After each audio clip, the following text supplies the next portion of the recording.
Okay, so basically एक बार syllabus देख लेते हैं क्या क्या पढ़ना है।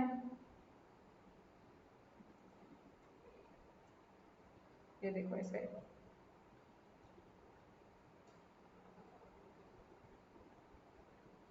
ये आपकी वेबसाइट आपको याद होगी होपफुली। अरे यार, ये इतनी चीज़ें ना रैंडम खुली हुई होती है।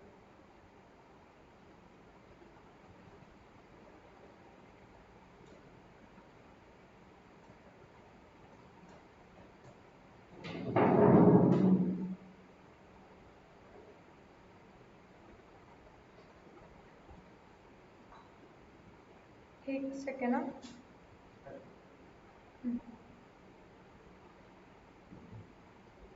अरे ये ऐसे क्यों आ रहा है?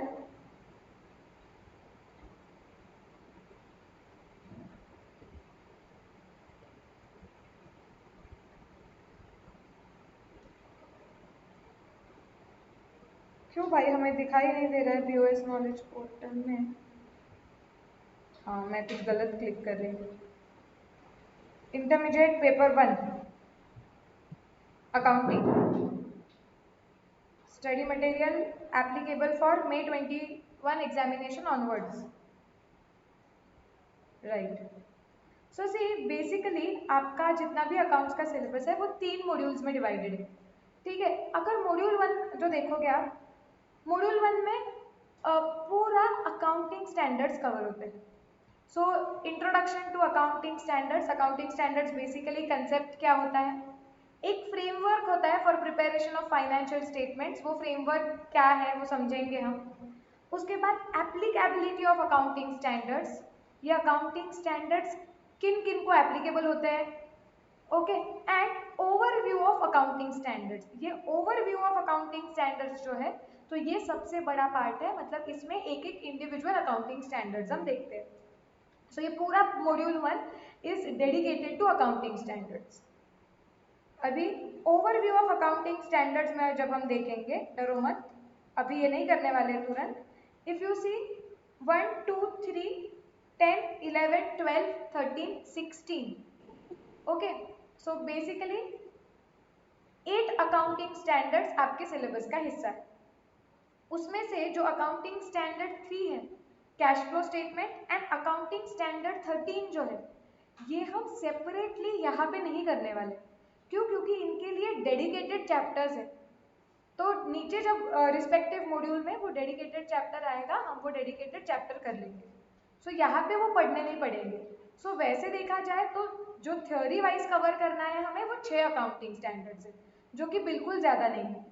अगर आप ग्रुप 2 एडवांस अकाउंटिंग देखोगे तो एडवांस अकाउंटिंग काफ़ी हैवी हो जाता है फॉर अकाउंटिंग स्टैंडर्ड्स, क्योंकि उस पार्ट में 14 to 16 रफली अराउंड अकाउंटिंग स्टैंडर्ड्स आते हैं।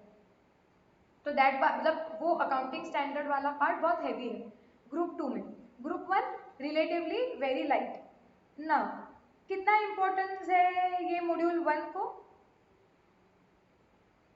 इस पे आपके पेपर का क्वेश्चन नंबर 1 आता है, which is compulsory question, okay. So compulsory question जो 20 मार्क का होता है वो अकाउंटिंग स्टैंडर्ड्स पे ही आता है। तो ये मॉड्यूल आप ऑप्शन में छोड़ ही नहीं सकते हो और छोड़ना भी नहीं है। ये मॉड्यूल के बारे में कुछ मिसकंसेप्शन होते हैं कि अकाउंटिंग स्टैंडर्ड्स मतलब सिर्फ थ्योरी पार्ट हम लास्ट में करेंगे, सबसे गलत approach.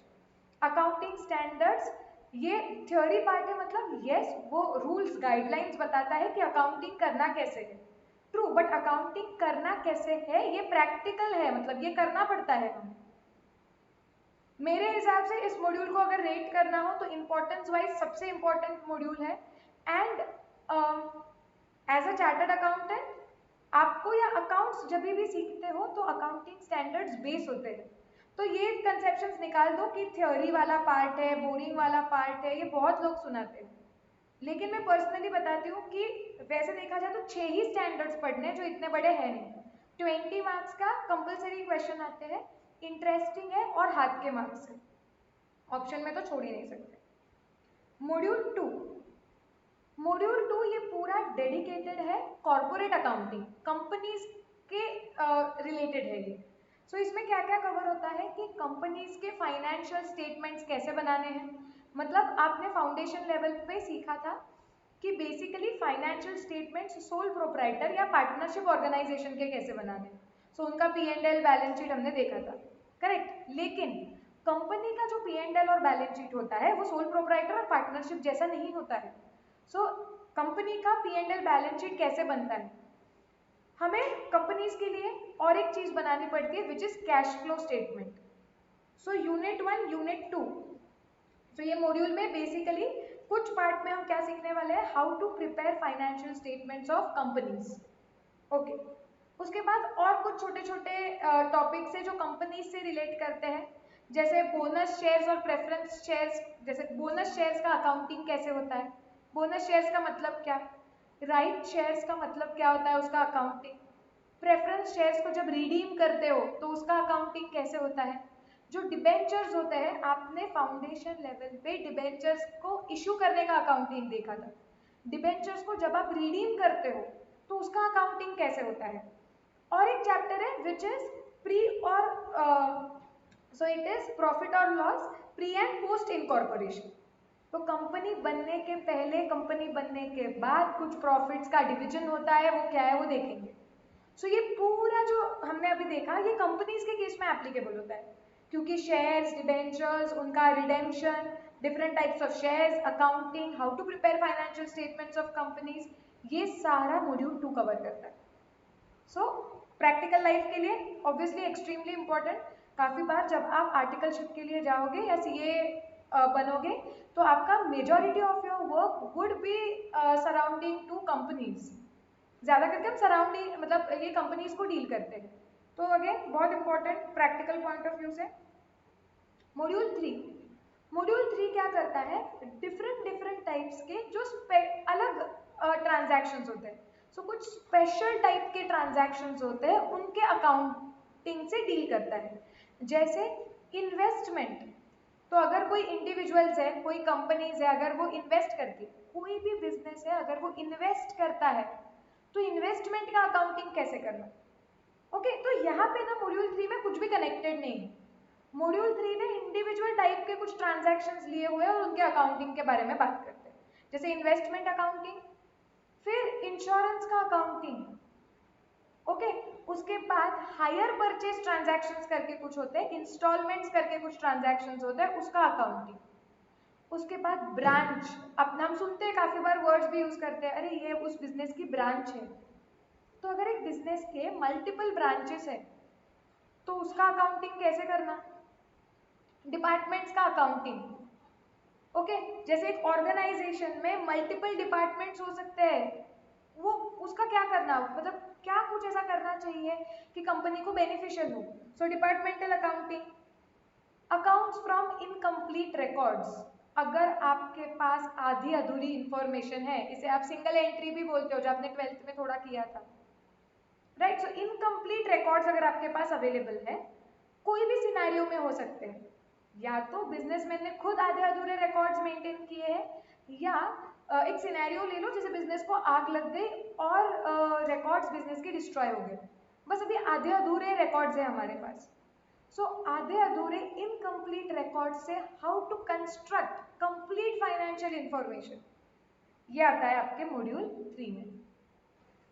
So again module 3 scattered है और बहुत अलग अलग टाइप के चैप्टर्स है इसमें।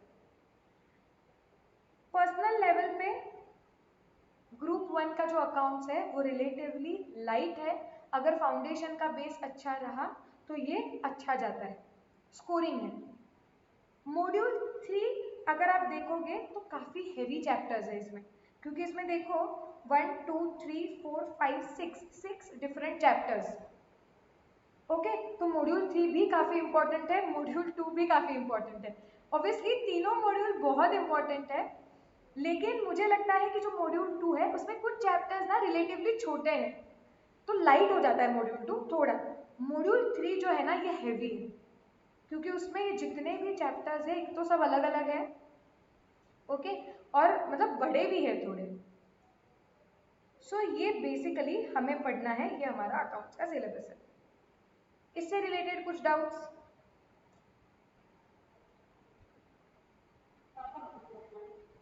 नहीं ना।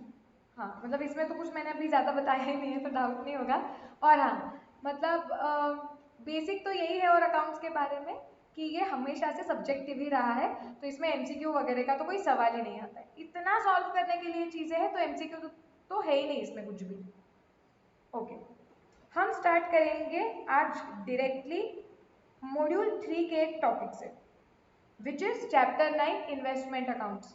किसी को ऐसे कुछ होगा कि मैम फाउंडेशन में हमने चैप्टर 1 से चालू किया था तो कुछ लिंकिंग होता है क्या, आप डायरेक्टली मॉड्यूल 3 पे जा रहे हो वो भी उसके चैप्टर 9 पे, तो ऐसा कुछ नहीं है। आप अकाउंट्स का जो बेसिक्स था वो तो आप सीख ही चुके हो। तो अभी हम इसमें से जनरली जो फाउंडेशन लेवल से जो चैप्टर समझने के लिए थोड़ा इजी होता है हम उससे स्टार्ट करेंगे, विच इज इन्वेस्टमेंट अकाउंट्स। जैसे फाउंडेशन के लिए भी इंस्ट्रक्शंस होते हैं, वो बेसिक इंस्ट्रक्शंस। अकाउंट्स के लिए बड़ी नोटबुक रखो, A4 size at least, 200 pages. Okay, compulsory 2 type के पेन्स लेके बैठना है, ब्लैक तो मतलब नोटबुक में लिखो क्योंकि पेपर ब्लैक लिखना होता है, और रेड इंपॉर्टेंट चीजें मार्क करने के लिए। ये तो बेसिक है हमारा। बड़ी स्केल लेके बैठो, ऑब्वियसली बहुत सारा कुछ हम क्रिएटिव चीजें नहीं करेंगे लेकिन बेसिक फॉर्मेट ड्रॉ करना जरूरी होता है, लंबी वाली स्केल लेके बैठो। अब ये कुछ मतलब बताने वाले इंस्ट्रक्शंस है नहीं, फाउंडेशन में कर चुके हो, बट फिर भी मुझे रिस्क ही नहीं चाहिए तुम लोगों से।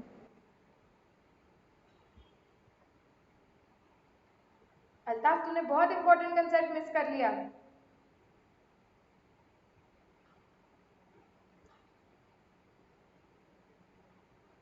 अल्ताफ पूरा कंफ्यूज्ड, इसको क्या हो रहा है, ये इतना कंफ्यूज क्यों है? अल्ताफ तू कुछ बोल रहा है तो मुझे आवाज नहीं आ रहा है। क्या? हाँ तू कुछ बोल रहा है तो मुझे आवाज नहीं आ रही है। अब आ रही है मतलब। हाँ, अब भी आया क्या घर पे? ऑलमोस्ट। चलो कुछ नहीं, मैंने बस बेसिक इंट्रोडक्शन दिया है कि सब्जेक्ट में क्या क्या है। अभी हम एक्चुअली स्टार्ट कर रहे हैं। एक ही सेकेंड दो मुझे।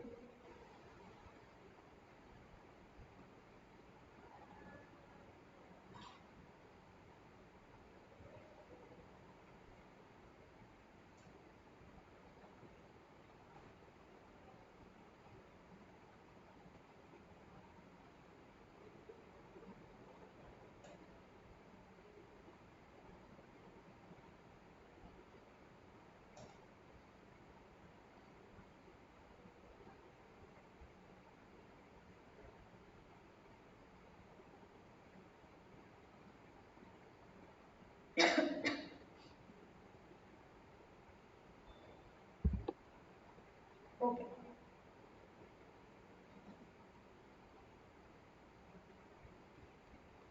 So investment account.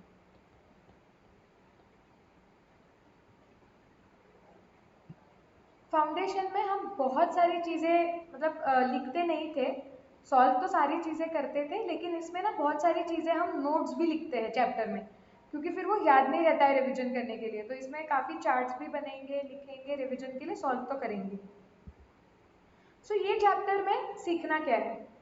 ये चैप्टर में सीखना है कि जब भी अगर आप कोई इंडिविजुअल हो या बिजनेस ऑर्गेनाइजेशन हो और अगर आप इन्वेस्ट करते हो, ओके ये वर्ड हमने सुना हुआ है, तो वो इन्वेस्टमेंट का अकाउंटिंग कैसे करना है। तो यहाँ पे पहले हम किसके पॉइंट ऑफ व्यू से सोच रहे हैं, बिजनेस के पॉइंट ऑफ व्यू से या वो बंदे के पॉइंट ऑफ व्यू से जो इन्वेस्ट कर रहा है, और उसके बुक्स में ओके वो चीज में जिसमें उसने इन्वेस्ट किया हुआ है उसका अकाउंटिंग कैसे होता है वो हमें सीखना है। ओके, तो पहले तो हम देखेंगे इन्वेस्टमेंट का मतलब क्या होता है। जब मैं बोलती हूँ इन्वेस्टमेंट, इसका मतलब क्या है, क्या होती है इन्वेस्टमेंट?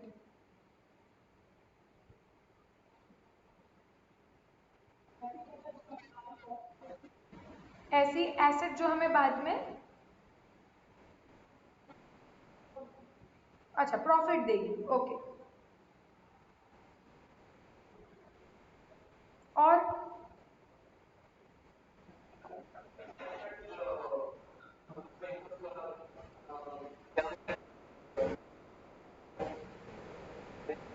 राइट, ऐसा कोई तो एसेट मोहम्मद बोल रहा है कि जो हमें इनकम कमा के दे, उसे हम इन्वेस्टमेंट बोल सकते हैं।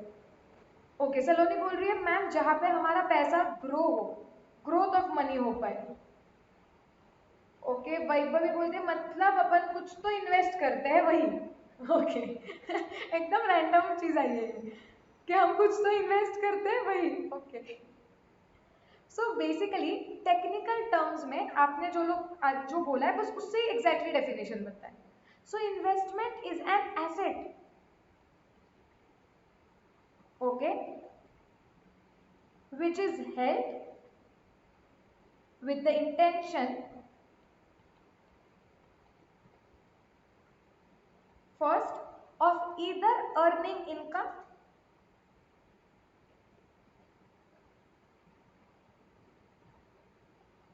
which can be by way of interest, dividend, rent, or second, investment can be an asset, okay, which is held for capital appreciation। सीखेंगे एक एक चीज, डरो मत। और it can B N asset which is held for any other benefit.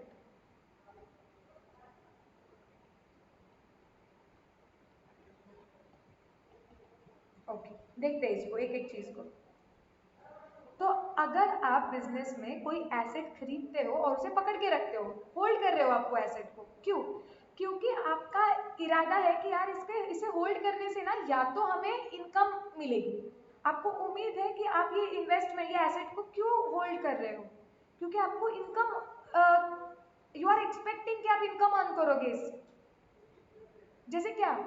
जैसे एक ही second है, एक ही सेकेंड।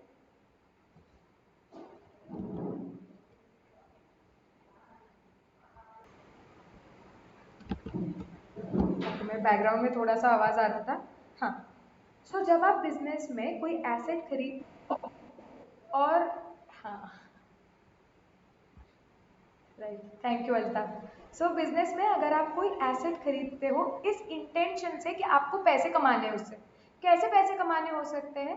जैसे मैंने एक शेयर खरीदा, क्यों खरीदा है? क्योंकि मुझे उससे डिविडेंड कमाना है। ओके, अभी डिविडेंड ये सब वर्ड्स आपको पता है। या फिर मैंने क्या किया, मैंने एक बैंक में पैसे लंबे समय तक रख दिए, फिक्स डिपॉजिट कर दिया। क्यों? क्योंकि मुझे रिकरेंटली ये पैसे इन्वेस्ट करके कमाई चाहिए, तो मुझे इंटरेस्ट मिलता है। या फिर मैंने डिसाइड किया कि मैंने एक बिल्डिंग खरीद ली, एक ऑफिस खरीद लिया या फिर बिल्डिंग में, और वो क्यों खरीदा? क्योंकि मुझे इंटेंशन था वो एसेट खरीदने का कि मुझे रेगुलरली उससे इनकम मिले। कैसे कैसे मैं उसको रेंट पे दे दूंगी और मुझे इनकम मिलेगी। सो इन्वेस्टमेंट क्या होता है? इन्वेस्टमेंट एक ऐसी एसेट हो सकती है जो आप बिजनेस में इसके लिए होल्ड कर रहे हो because you intend to earn income out of it, either by way of interest, by way of dividend और by way of rent. Okay, अब जरूरी नहीं है कि हमेशा आप कोई एसेट इसके लिए बिजनेस में खरीदते हो क्योंकि आपको इनकम चाहिए। कुछ कुछ एसेट्स आप इसके लिए खरीदते हो और पकड़ के रखते हो क्योंकि आपका पैसा ग्रो होना चाहिए। जैसे सलोनी ने बोला था, कैपिटल एप्रिसिएशन। कैपिटल एप्रिसिएशन का मतलब आपने जो पैसा लगाया वो एप्रिशिएट हुआ, बढ़ा। जैसे काफी लोग शेयर्स खरीदते हैं डिविडेंड के मोटिव से नहीं। अगर आपको पता होगा, और अगर नहीं पता होगा तो भी अभी थोड़ा सा ना फाइनेंशियल न्यूज पढ़ने लगो, शेयर मार्केट के बारे में, शेयर्स के बारे में। You have to read now, क्योंकि अभी ये जो हम चैप्टर्स पढ़ेंगे उनकी लेवल अलग है और प्रैक्टिकल एस्पेक्ट से रिलेट करेंगे। अब कुछ कुछ कंपनी, डिविडेंड का मतलब क्या होता है?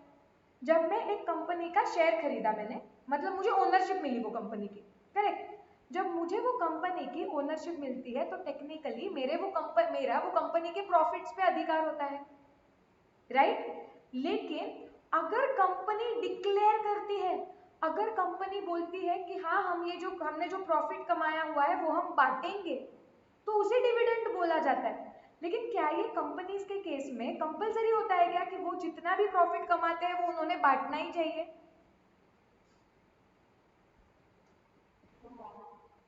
No, not necessary.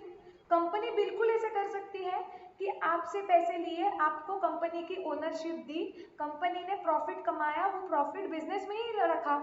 कंपनी बोल रही है हमें ये पैसों की जरूरत है बिजनेस ग्रो करने के लिए, राइट। तो जरूरी नहीं है कि जब भी आप शेयर खरीदते हो तो आपको डिविडेंड ही मिलेगा, इनकम ही मिलेगी ऐसे रेगुलर।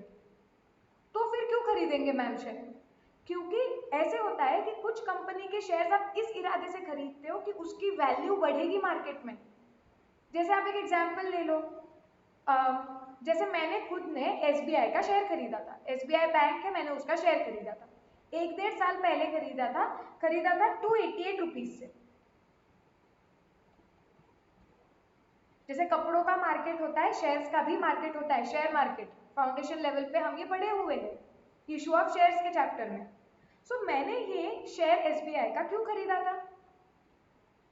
मेरा ये इंटेंशन नहीं था कि मुझे एसबीआई रेगुलरली डिविडेंड पे करेगी तो मेरी कमाई आऊंगी, ओके। मेरा ये इंटेंशन था कि, एक सेकेंड, मेरा आवाज सबको ही ब्रेक हो रहा है क्या?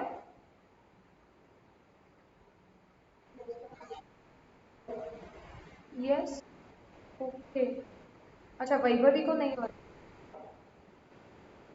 ओके। अगर 1-2 लोगों को भी ब्रेक नहीं हो रहा है तो इसका मतलब मेरा नेटवर्क सही है, आप लोगों का रेंज का इशू है। जिनको भी आवाज ब्रेक हो रहा है एक बार प्लीज नेटवर्क चेक कर लो।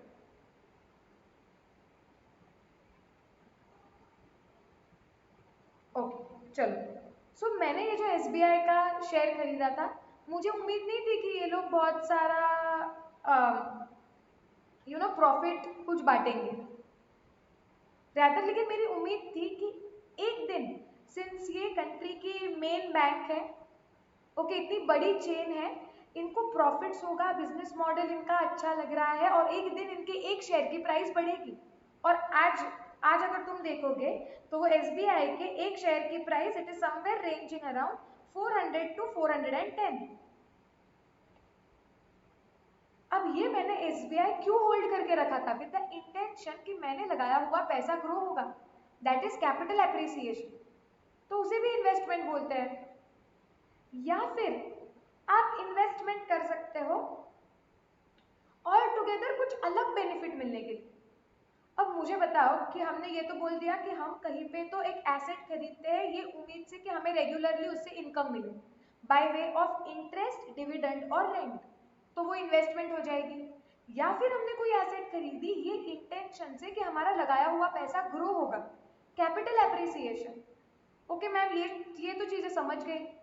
अब और ऐसी क्या एसेट होगी जो आप खरीदते हो और पकड़ के रखते हो with the intention that you will get some other benefits? जैसे अदर बेनिफिट्स क्या हो सकते हैं?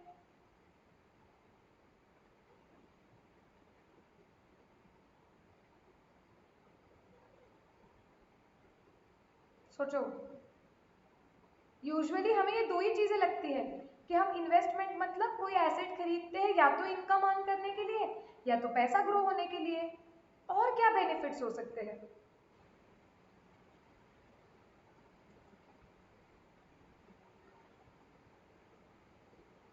नहीं यार, कुछ नहीं क्लिक हो रहा है।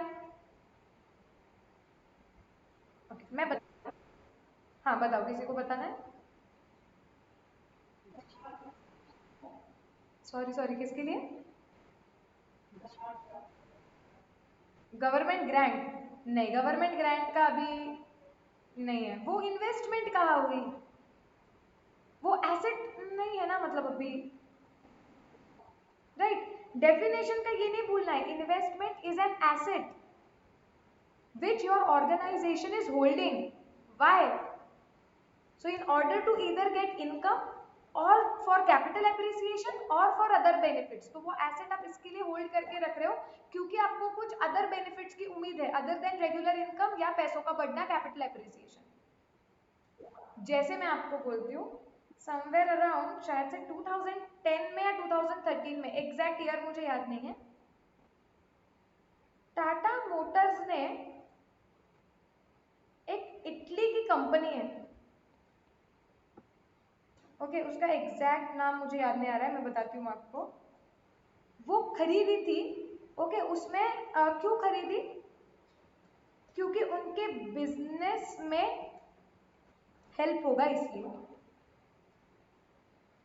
ओके, सो अगर आप देखोगे कि टाटा,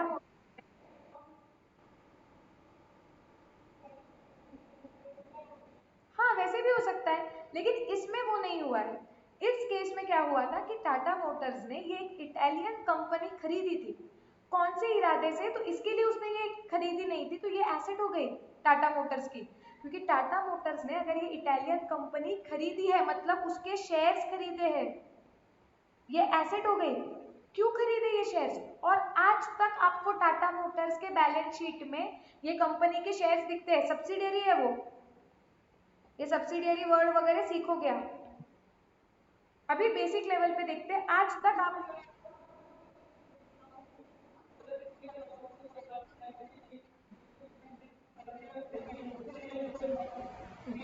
नहीं मैं बताती हूँ कि ये किसके लिए खरीदा था।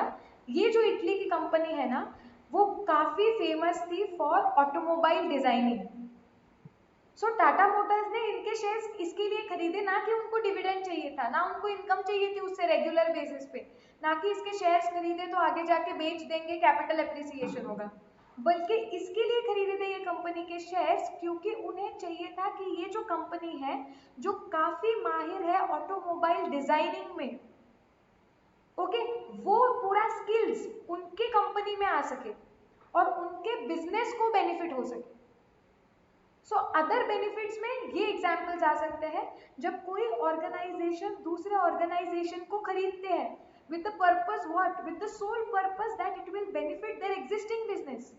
जैसे टाटा मोटर्स को अपने ऑटोमोबाइल्स के, कार्स के डिजाइनिंग के लिए कोई अच्छा चाहिए था, तो इसके लिए उन्होंने एक कंपनी खरीद ली, so that they get this benefit. What is that benefit? That their existing business grows. Are we clear about this? Okay, इसका नाम चाहिए तो इसका नाम भी ले लेते हैं, एक ही सेकंड गूगल पे मिल जाएगा। इंटरेस्टिंग है, पढ़ना ये सारी चीजें, अभी प्रैक्टिकल लेवल पे पढ़ना है अभी ये सब्जेक्ट।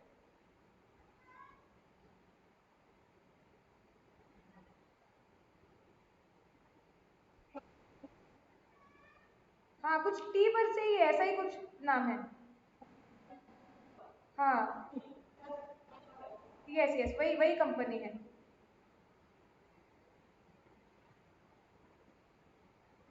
इटालियन कंपनी थी यार, मैं तो सब डाल के रखती हूँ। अब कितने में लिया वगैरह पता नहीं। हाँ देखो, Trilix S R L, a design and engineering company, कुछ 2010 या 2013 में लिया था, 13 में है शायद, 13। ट्राइलिक्स S R L.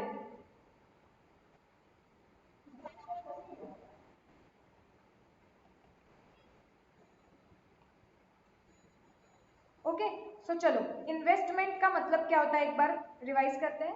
So investment का मतलब क्या होता है? So investment is an asset. Obviously asset क्यों है?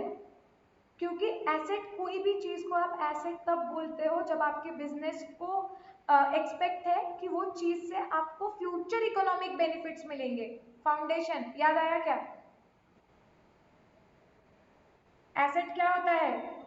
टेंजिबल ऑब्जेक्ट्स और intangible rights owned by an enterprise from which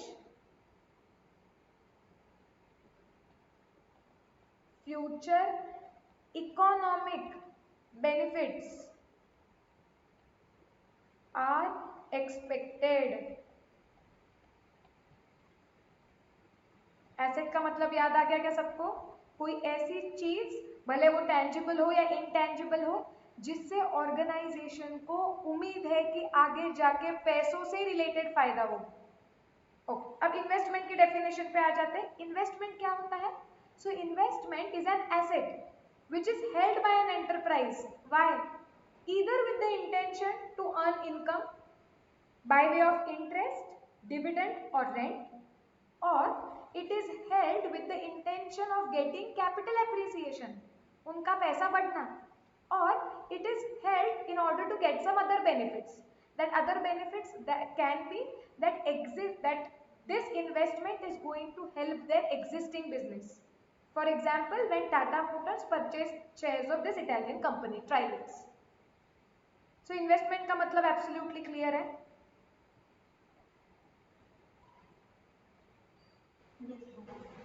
Yes, ये लिख लो नोटबुक में.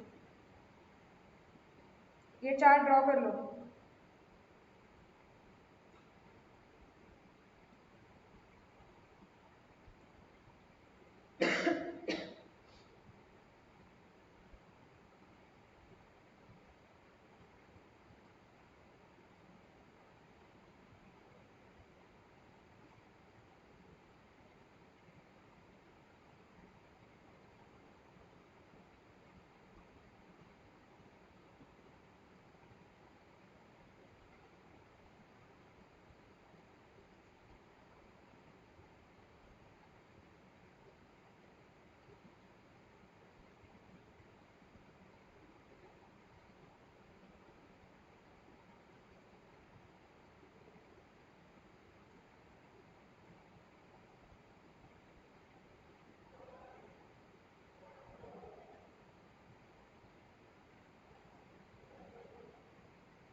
आई होप सब लोग नोटबुक पेन वगैरह लेके बैठे थे.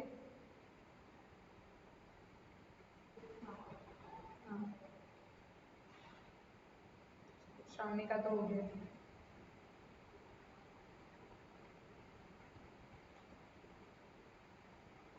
जाना है आगे?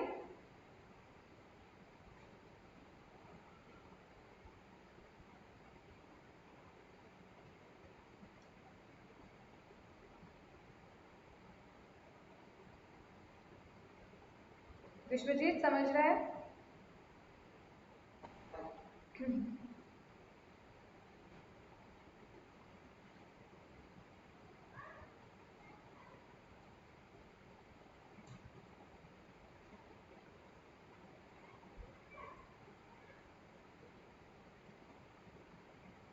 चलो आगे जाना है तो बताओ मुझे.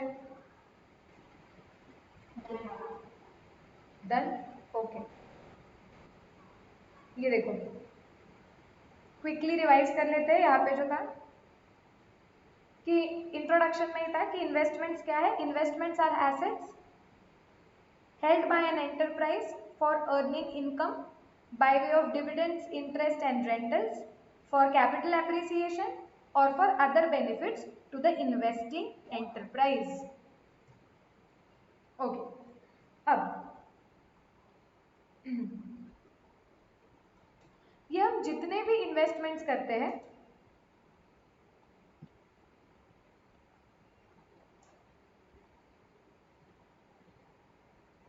they are broadly classified into two types. ठीक है, करंट इन्वेस्टमेंट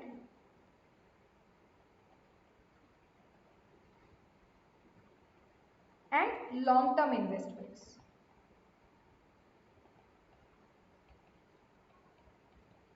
साइमल्टेनियसली लिखते जाओ. सो जितने भी इन्वेस्टमेंट्स है ब्रॉडली दो कैटेगरीज में डिवाइड होते हैं. कुछ इन्वेस्टमेंट्स करंट इन्वेस्टमेंट्स होते हैं और कुछ इन्वेस्टमेंट्स लॉन्ग टर्म इन्वेस्टमेंट्स होते हैं. ओके, करंट इन्वेस्टमेंट्स किन्हें बोला जाता है? सो करंट इन्वेस्टमेंट्स ऐसे इन्वेस्टमेंट्स होते हैं जो नेचर से ही रेडीली रियलाइजेबल होते हैं. सबसे पहले तो कोई भी इन्वेस्टमेंट को करंट इन्वेस्टमेंट बोलने के लिए उसका नेचर ऐसा होना चाहिए कि वो रेडीली रियलाइजेबल होना चाहिए. रेडीली रियलाइजेबल का मतलब क्या है?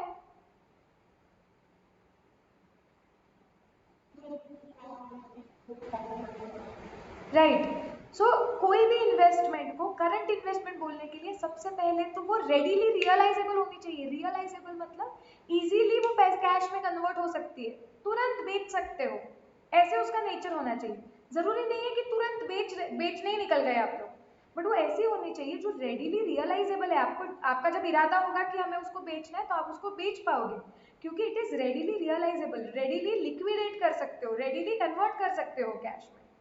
तो सबसे पहले तो करंट इन्वेस्टमेंट होने के लिए वो रेडिली रियलाइजेबल होनी चाहिए। सेकेंड, वो इन्वेस्टमेंट करंट इन्वेस्टमेंट होती है, मतलब you have intention to hold them for less than or equal to 12 months, but very important, यार इसका ये बहुत, हाँ, from the date of acquisition, ये बहुत इंपॉर्टेंट है। ये आपको जब आप कंपनीज मॉड्यूल 2 में कंपनीज के फाइनल अकाउंट बनाना सीखोगे तब ये क्यों रेड पेन में लिखा था तब मैं वापस बताऊंगी, but it's very important. Okay, तो अगर आपकी कोई ऐसी इन्वेस्टमेंट है, आपने वो इन्वेस्टमेंट की और अगर आपका इरादा है कि हम इसे ना होल्ड करके रखेंगे लेस देन और इक्वल टू 12 मंथ्स, मतलब 12 महीने या 12 महीने से कम पीरियड के लिए, from the date of acquisition, acquisition मतलब खरीदना, मतलब जिस दिन आपने वो इन्वेस्टमेंट खरीदी है आपका इरादा है कि उससे मैक्सिमम 12 महीने तक आप उसको होल्ड करके रखने वाले हो, करेक्ट। तो फिर वैसे इन्वेस्टमेंट को करंट इन्वेस्टमेंट बोला जाता है। तो कोई भी इन्वेस्टमेंट को करंट इन्वेस्टमेंट बोलने के लिए एक तो वो रेडीली रियलाइजेबल होनी चाहिए, मतलब आपको जब मन हुआ वो कभी भी आप उसे कैश में कन्वर्ट कर सको, ऐसा उसका नेचर होना चाहिए। और जब आपने उसे खरीदी थी तो डेट ऑफ एक्विजिशन से आपका इरादा है कि डेट ऑफ एक्विजिशन से मैक्सिमम 12 महीने तक उसको पकड़ के रखना है। So you are intending to hold that asset for a period of less than or equal to 12 months from the date of acquisition.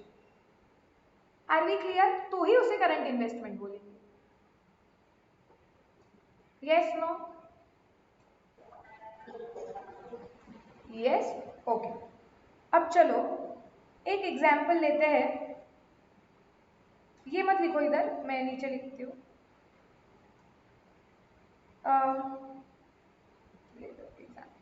Suppose मैंने 1 अप्रैल को 1 अप्रैल मैंने कंपनी के शेयर्स बाय किए ₹1000 के। जब मैंने ये बाय किए तो I intend to hold them for a period of let's say 18 months. जब मैंने खरीदे थे तो मेरा इरादा है कि अरे से 18 मंथ्स तक हम पकड़ के रखेंगे, ठीक है। आज 31 मार्च है जब मेरा अकाउंटिंग ईयर खत्म हो रहा है। अब मुझे बताओ ये एसेट, अब 31 मार्च आ गया है, अब 31 मार्च के दिन मैं सोच रही हूँ कि यार ये इन्वेस्टमेंट मेरा करंट इन्वेस्टमेंट है या फिर नॉन करंट, मतलब लॉन्ग टर्म इन्वेस्टमेंट है। आप ही बताओ क्या है।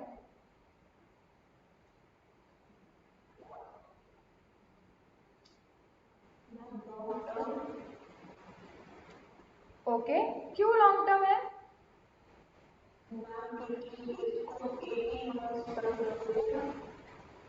ओके, तो अरे लेकिन तुम सोचो कि मैं 31 मार्च मेरा बैलेंस शीट डेट आ गया है और अगर आप देखोगे तो 31 मार्च से तो अभी तो सिर्फ 6 ही महीने रखने वाली हूँ मैं, तो करंट नहीं हो गया 31 मार्च को।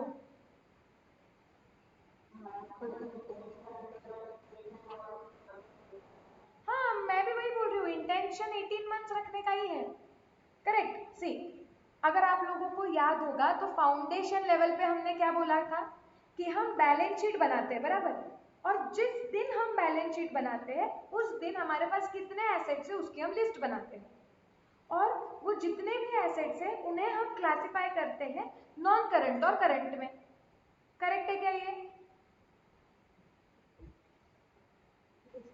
यस, तो जब मैं 31 मार्च को मेरी लिस्ट ऑफ एसेट्स बनाऊंगी, मतलब जब मैं बैलेंस शीट बनाऊंगी, तो बैलेंस शीट के सारे एसेट्स को मुझे नॉन करंट और करंट में डिवाइड करना पड़ेगा।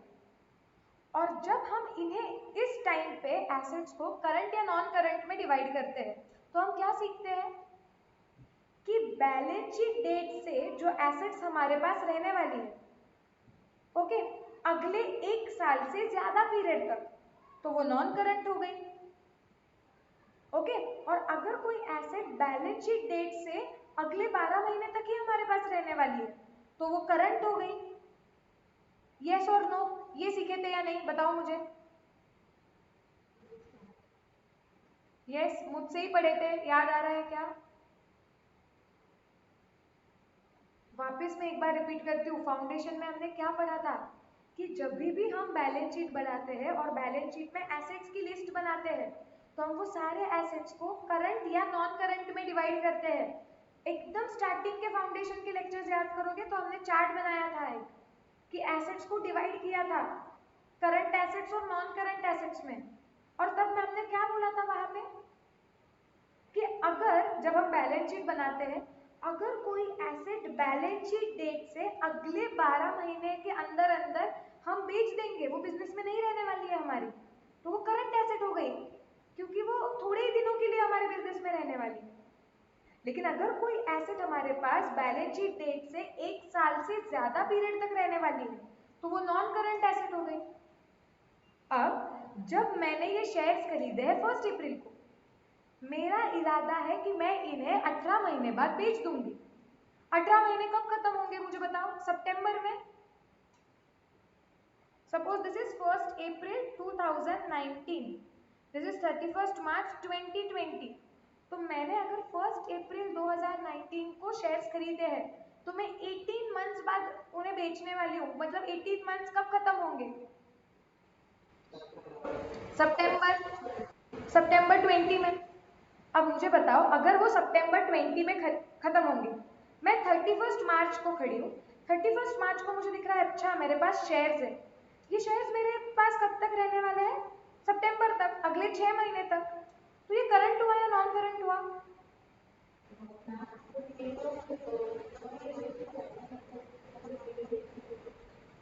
हाँ, तो क्या मतलब?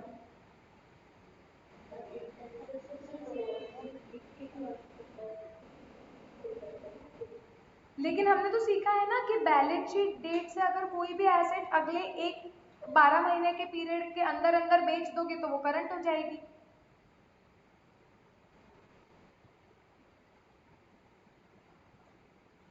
अब क्या करें? अगर आप देख रहे हो तो देयर इज अ कॉन्फ्लिक्ट। आपकी बैलेंस शीट बोलती है कि ये करंट है जब बैलेंस शीट बनाने जाओगे। क्यों? क्योंकि बैलेंस शीट डेट से मतलब 31 मार्च 2020 से अगले 1 साल में, 1 ईयर में ये हम बेच देने वाले हैं। सो बैलेंस शीट बनाते वक्त लॉजिकली वैसे देखा जाए तो ये करंट के फैमिली में जानी चाहिए। लेकिन अगर आप डेफिनेशन देखोगे यहाँ पे कि कौन से इन्वेस्टमेंट को करंट इन्वेस्टमेंट बोलते हैं, तो बोलते हैं कि अगर आप कोई इन्वेस्टमेंट खरीदते हो और आपने सोच कर रखा है कि your intention is to hold it for a period of less than 12 months from the date of acquisition. I know मैं कंफ्यूजन क्रिएट कर रही हूँ, कॉन्सेंट्रेशन से सुनो एकदम। डेफिनेशन क्या बोलता है यहाँ पे कि अगर आप कोई भी इन्वेस्टमेंट खरीदते हो और खरीदने के डेट से, फ्रॉम डेट ऑफ एक्विजिशन से, अगर आप उसे अगले 12 महीने तक ही होल्ड करने वाले हो तो वो करंट होगी। यहाँ पे खरीदने की डेट है 1 अप्रैल और मैं 1 अप्रैल से अगले 12 महीने तक इसे नहीं होल्ड करने वाली हूँ, मेरा इरादा है 12 महीने से ज्यादा। सो अगर मैं ये डेफिनेशन देखती हूँ तो वो लॉन्ग टर्म होती है, करंट नहीं होती है। Are you understanding? सो यहाँ पे जो हम सीख रहे हैं वो बोल रहा है कि it is long term investment, और वो बैलेंस शीट के वक्त सीखे थे कि इसे करंट करके दिखाना है। सो ये क्या कंफ्यूजन है? और ये बहुत इंपॉर्टेंट है, ये काफी लोगों को सीए बनने के बाद भी प्रैक्टिकल लाइफ में जब इस पे काम करते हैं तो ये बेसिक डिस्टिंक्शन पता नहीं होता है। तो प्रैक्टिकल लाइफ में होता क्या है? सो बेसिकली ये जो चैप्टर हम सीख रहे हैं, this chapter is nothing but accounting standard 13। ये चैप्टर हमें पूरी तरीके से बताता है कि इन्वेस्टमेंट का अकाउंटिंग कैसे करना है, उसका वैल्यूएशन कैसे करना है। और वो जो बैलेंस शीट के बारे में सीखे थे वो बताता है कि बैलेंस शीट में कोई चीज प्रेजेंट कैसे होती है। Okay, so that is why जब हम ये एसेट्स का वैल्यूएशन के बारे में सीखते हैं कि ये वैल्यूएशन, ये इन्वेस्टमेंट्स को रिकॉर्ड कैसे करना है, इनका वैल्यू कैसे निकालना है, ओके, तो ये एप्लीकेबल होता है। So now you have to understand कि this, for this standard purpose, ये इन्वेस्टमेंट की अकाउंटिंग एंट्री क्या होगी, इसका वैल्यू क्या होगा, मेजर कितने अमाउंट पे होगी, इन्हें बैलेंस शीट में कब लाना है, ओके, ये सारी चीजें ये चैप्टर बताता है। और ये चैप्टर के हिसाब से वो कौन सा है, लॉन्ग टर्म इन्वेस्टमेंट है।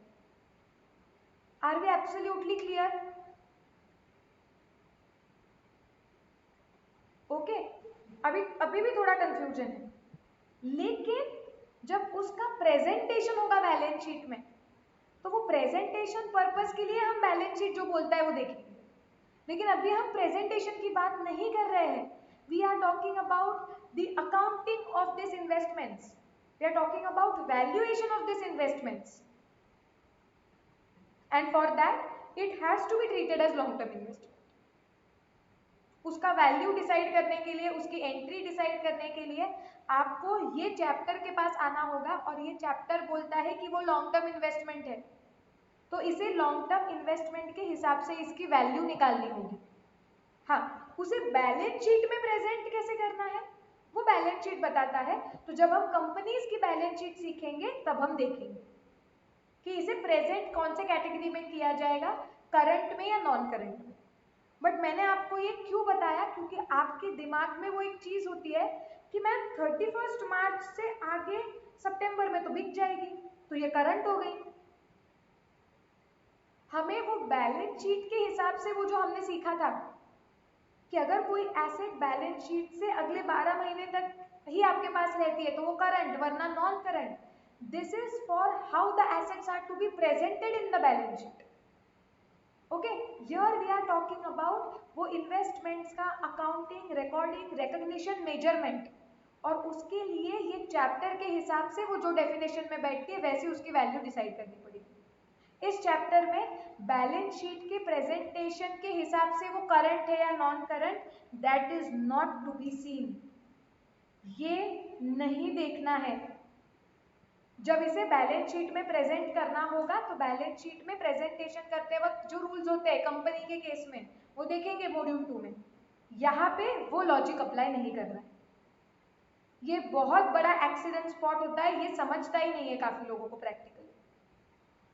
Are we absolutely clear here?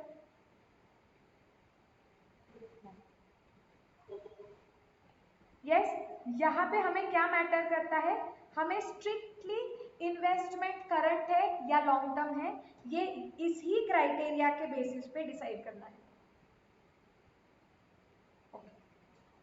किसी को भी डाउट है, कंफ्यूजन हो रहा है, अभी भी थोड़ा सा ऊपर से गया तो पूछो।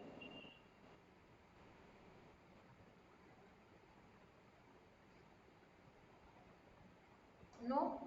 ओके, सो जब हम ये इन्वेस्टमेंट्स के, हाँ सॉरी अल्ताफ बोलो। हाँ, जब बैलेंस शीट बनाएंगे तब हमारा मुद्दा है कि चीज़ों को बैलेंस शीट में प्रेजेंट कैसे करना है, तब चीज़ों को वैल्यू कैसे करना है वो मुद्दा नहीं है। तो तब वो बैलेंस शीट के हिसाब से देखेंगे कि ये इन्वेस्टमेंट कहाँ पे आएगी। साइडला स्क्रोल करू का, कुठे स्क्रोल करू वैभवी, कहाँ पे स्क्रोल करना है?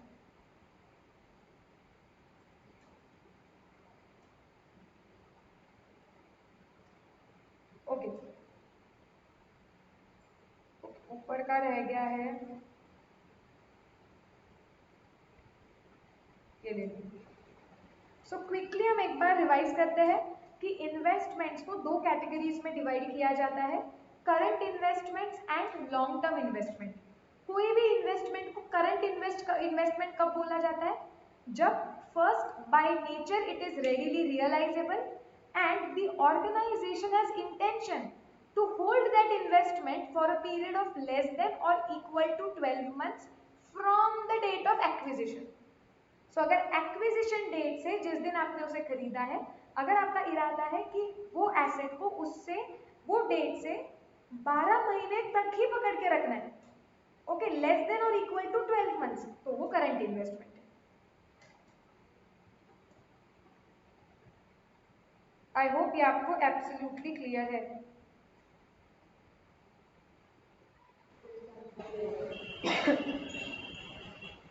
ओके, अब लॉन्ग टर्म इन्वेस्टमेंट क्या होती है? तो जैसे हमने फाउंडेशन में भी काफी डेफिनेशंस देखे थे, वैसे ही ये वाला डेफिनेशन है कि इन्वेस्टमेंट जो करंट इन्वेस्टमेंट नहीं है वो लॉन्ग टर्म इन्वेस्टमेंट है। ओके, अब भाई आप बोलोगे मैम वो नॉन करंट वर्ड क्यों नहीं यूज हुआ है इधर? So this is actually the word which is used in accounting standard. ये जो चैप्टर है जिसमें हम इन्वेस्टमेंट्स के बारे में सारी चीजें सीखने वाले हैं, ये पूरा chapter is nothing but we are learning, जैसे मैंने आपको बताया, we are learning accounting standard 13। This is accounting standard 13। इसमें जो भी चीजें हम सीख रहे हैं, ये रूल्स रेगुलेशन सारे अकाउंटिंग स्टैंडर्ड 13 ने दिए हुए। तो अकाउंटिंग स्टैंडर्ड 13 ने वर्ड यूज किया है long term investments, so we are using long term investment word. So ये क्या है? Assets which are not current, long term investments. अब ये एसेट्स की जगह पे यहाँ पे आपको इन्वेस्टमेंट भी वर्ड यूज करना है तो भी चलेगा।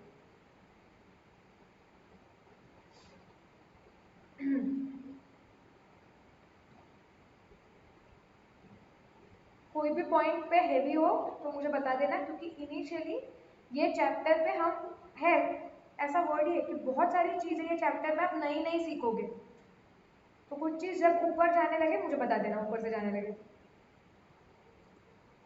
ओके, अब हम बात करेंगे कि अगर कोई इन्वेस्टमेंट करंट इन्वेस्टमेंट है, ठीक है, हमने वो खरीद ली, तो जब कोई भी इन्वेस्टमेंट आपने खरीद ली है, आपको पता है कि वो करंट इन्वेस्टमेंट है, तो आप उसे बुक्स में तो रिकॉर्ड करोगे, राइट? तो जब आप उसे बुक्स में रिकॉर्ड करोगे तो उसे बोलते हैं रिकॉग्निशन।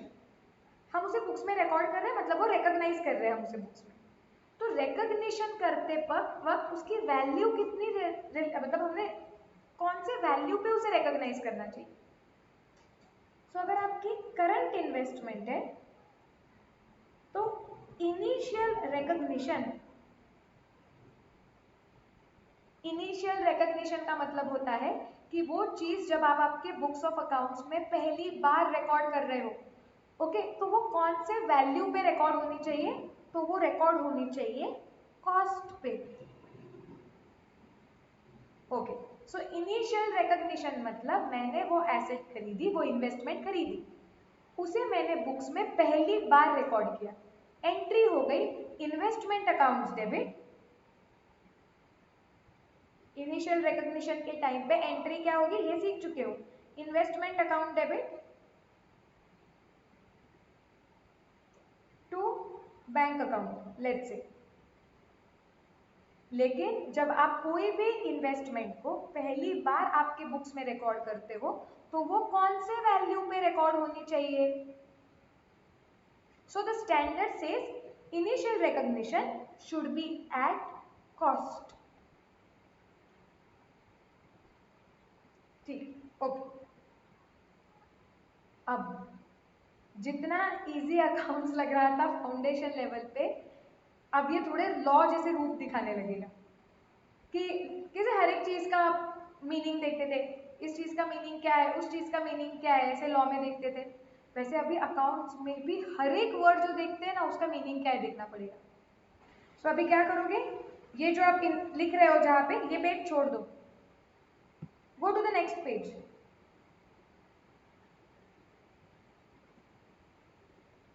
और नेक्स्ट पेज पे लिखो कि हम कुछ टर्म्स सीखने वाले हैं।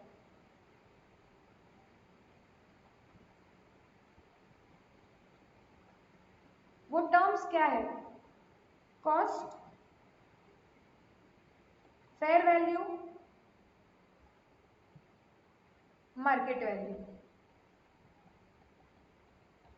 डरो मत, एक एक करके सीखने वाले हैं।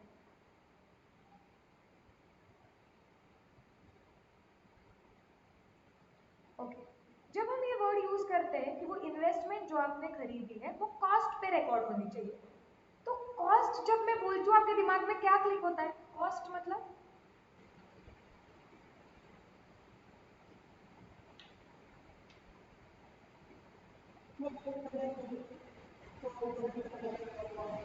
हाँ, प्रोड्यूस नहीं, इन्वेस्टमेंट हमने खरीदी है। जब मैं बोलती हूँ ये इन्वेस्टमेंट, नहीं सिंपल सिंपल पूछ रही हूँ मैं बोलती हूँ कॉस्ट मतलब क्या? राइट, उन्होंने भी बोलते हैं कि उसे खरीदने के लिए हमने जितने भी पैसे दिए वो हमारी कॉस्ट हो गई। Simple. So it is purchase price.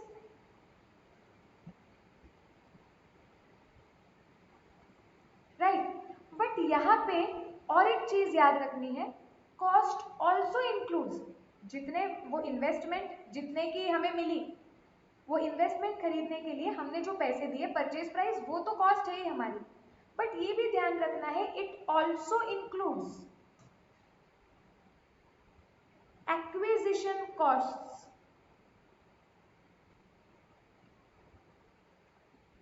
like let's say brokerage fees, कुछ duty etcetera. So basically cost का मतलब सिंपल होता है कि भाई वो चीज हमें कितने में पड़ी, तो वो इन्वेस्टमेंट आपको खरीदने का जो भी खर्चा हुआ है, कॉस्ट मतलब कॉस्ट, आपने वो इन्वेस्टमेंट कितने में खरीदी, परचेज प्राइस। लेकिन आपको ये भी ध्यान रखना है कि वो इन्वेस्टमेंट खरीदते वक्त आपको खरीदने के वक्त कुछ और खर्चे हो सकते हैं, जैसे आपको ब्रोकरेज पे करना पड़ता है। शेयर्स के केस में ले लो, जब आप शेयर्स खरीदते हो तो आपको ब्रोकरेज पे करना पड़ता है। आप एक ब्रोकर थ्रू, एक एजेंट थ्रू शेयर्स खरीदते हो, तो वो थोड़ी फ्री में आपको सर्विस प्रोवाइड करेगा, आपको उसे ब्रोकरेज देना पड़ेगा। कभी अगर आप लेट्स से इन्वेस्टमेंट के लिए एक बिल्डिंग खरीदते हो, आप सोचोगे मैम बिल्डिंग इन्वेस्टमेंट के लिए, yes with the intention to earn rentals. अब जब मैं वो बिल्डिंग खरीद रही हूँ मुझे कंपलसरी कुछ ड्यूटी या टैक्स पे करना पड़ता है। हमें क्या बोला गया है कि हमें ध्यान रखना है कि जब भी हम इन्वेस्टमेंट खरीदते हैं तो उसकी कॉस्ट में दो चीजें आती हैं, एक वो इन्वेस्टमेंट खरीदने के लिए पे की गई purchase price plus acquisition costs, उसे खरीदने के लिए, एक्वायर करने के लिए जो आपको दूसरे एक्विजिशन कॉस्ट पे करने पड़ते हैं लाइक ब्रोकरेज, एनी फीस और ड्यूटी, तो वो भी उसके कॉस्ट का हिस्सा माना जाता है। क्योंकि आप कॉमन सेंस से सोचो, देखो ये इसको लॉ जैसे पढ़ना नहीं है कि एकदम ऐसे रू, मतलब यस हर एक वर्ड का मतलब होता है, बट लॉजिकल एंगल से पढ़ो। ऑब्वियसली ना, जब मैं वो चीज खरीद रही हूँ, अब मैं बिल्डिंग खरीद रही हूँ, तो वैसे लॉजिकली वो बिल्डिंग की वैल्यू, कॉस्ट क्या है, मुझे जितने मैंने वो बिल्डिंग के लिए पैसे दिए वो, प्लस मुझे जो पे करना पड़ा टैक्स, एग्रीमेंट की, लॉ की कुछ ड्यूटी होगी, स्टैम्प ड्यूटी पे करनी पड़ी। सो लॉजिकली वो बिल्डिंग तो मुझे, वो बिल्डिंग की प्राइस प्लस वो टैक्स, उसके बिना वो बिल्डिंग मेरे नाम पे होती ही नहीं थी, तो इंक्लूडिंग द टैक्स उतने में पड़ी है ना, तो वो कॉस्ट हो गया। जब मैं शेयर्स खरीदती हूँ तो मुझे आज अगर M&M फाइनेंस खरीदना है, एक कंपनी का शेयर है जिसकी वैल्यू कुछ 210 214 चल रही है, तो मैं शेयर के लिए 214 पे कर रही हूँ, लेकिन भाई वो शेयर तब तक नहीं आएगा हाथ में जब तक वो ब्रोकर को ब्रोकरेज नहीं पे करूंगी। तो वैसे देखा जाए तो इन्वेस्टमेंट का कॉस्ट क्या है मेरे लिए, that 214 plus something what I pay to that broker, and that is why we say कि cost में क्या क्या आता है, cost means purchase price and it includes the acquisition costs like brokerage, duty and fees. Are we absolutely clear? Yes, right. जैसे हम capital expenditure जब सीखे थे, कैपिटल रेवेन्यू डेप्रिसिएशन चैप्टर, तो हम क्या बोलते थे, जब तक एसेट रेडी फॉर यूज नहीं होती है तब तक एसेट पे किए गए सारे खर्चे ये एसेट का पार्ट होता है। ये थोड़ा वैसे ही है, अकाउंट्स में ना सिमिलर लॉजिक्स और प्रिंसिपल्स बहुत रिसाइकल करते हैं ये लोग, रिसाइकलिंग में अकाउंट्स एकदम एक्सपर्ट है। सिमिलर लॉजिक्स वगैरह आपको अगर अकाउंट समझने लगा ना, उसके लॉजिक्स पीछे का कंसेप्ट, तो ना वो रिपीट होते हैं, इधर भी सेम हो रहा है। सो चलो, करंट इन्वेस्टमेंट हमने देख लिया कि इन्वेस्टमेंट जो करंट इन्वेस्टमेंट होती है जब वो बुक्स में पहली पहली बार रिकॉर्ड होती है, इनिशियल रिकॉग्निशन, तो वो कॉस्ट पे रिकॉर्ड की जाती है। कॉस्ट में परचेज प्राइस और एक्विजिशन कॉस्ट, मतलब एक्विजिशन करने के जो खर्चे होते हैं वो भी इंक्लूड किए जाते हैं। Are we absolutely clear? Okay, ये लिखा है इतना।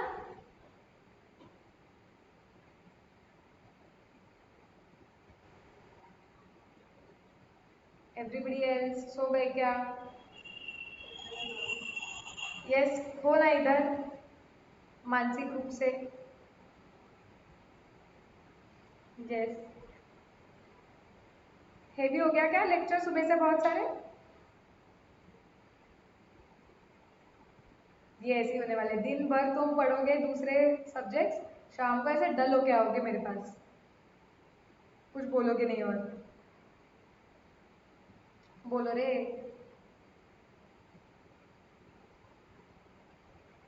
चलो ठीक है। सो हाँ, वही वही तो पहले बोलेगी, यस मैम पूरा थक गए हैं। तुम्हें ज्यादा कुछ नहीं करना है, मैं वैसे भी प्रवचन दे रही हूँ, वन साइडेड चल रहा है ये पूरा। तुम्हें सुनना है, डाइजेस्ट करना है बस।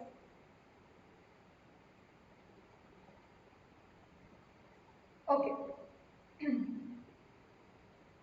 अब ये कॉस्ट इतना इजी नहीं होता है हमेशा। जैसे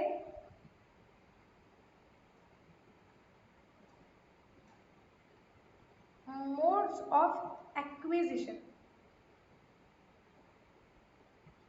बोलोगे मैम पहला लेक्चर भाई बड़ा हेवी ले रहे हो। कितनी सारी नई चीजें एक साथ आ रही है। So welcome to C intermediate. Okay, so अभी तक हमने एकदम सिंपल एग्जांपल लिया। जैसे मैंने क्या बोला, मैंने कोई इन्वेस्टमेंट खरीदी है और उसके बदले में मैंने पैसे तुरंत दिए। मेरा जो कंसिडरेशन है, what I am giving something in return is in the form of cash और थ्रू बैंक। तो जब आप कोई इन्वेस्टमेंट खरीदते हो और बदले में आप कैश से पेमेंट करते हो या फिर बैंक से, व्हाटएवर, तो उस केस में कॉस्ट निकालना एकदम सिंपल होता है। उस केस में कॉस्ट निकालना is very simple, purchase price PP plus AC acquisition cost, right. लेकिन हम थोड़ा सा ट्विस्ट करते हैं सिनेरियो।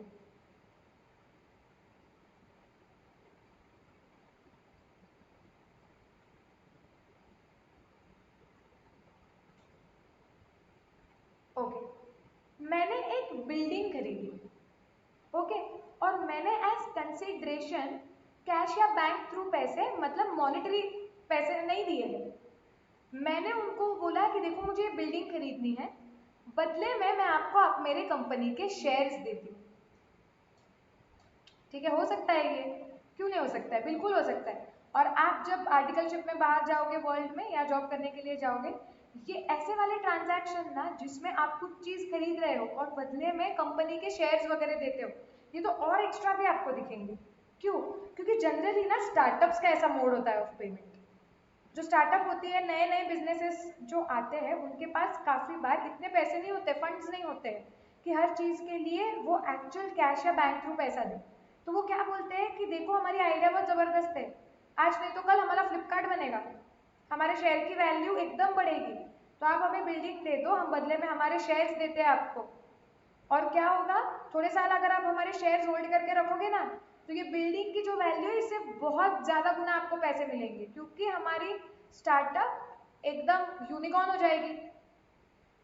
ऑब्वियसली इसमें रिस्क भी होता है और जो बंदा बिल्डिंग बेच रहा है उसने वो एक्सेप्ट भी करना चाहिए, बट ऐसे ट्रांजैक्शंस दुनिया में होते हैं। तो ऐसा इधर हुआ है कि हमने बिल्डिंग खरीदी और बदले में दिए गए हैं शेयर्स या सिक्योरिटीज। ओके, अब हमें बताया गया है कि ये तो इन्वेस्टमेंट है, बिल्डिंग इन्वेस्टमेंट है, रेंटल पर्पज से खरीदी है, ठीक है, तो उसे बुक्स में लाना पड़ेगा। अब पहली पहली बार जब बुक्स में लाएंगे तो किस पे रिकॉर्ड होना चाहिए? कॉस्ट पे। अब बताओ वो बिल्डिंग की कॉस्ट क्या है? बिल्डिंग को डेबिट करते वक्त बिल्डिंग अकाउंट डेबिट, वैल्यू होनी चाहिए कॉस्ट, मतलब कितनी।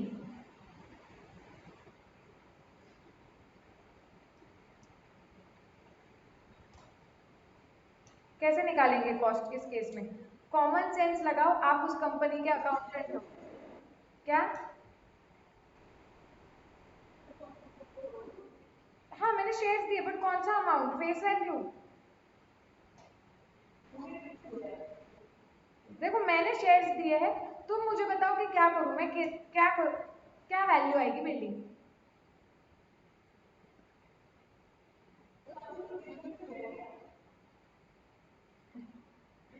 तो किस पे भी दिया होगा ना, तो उसका मतलब क्या हो गया?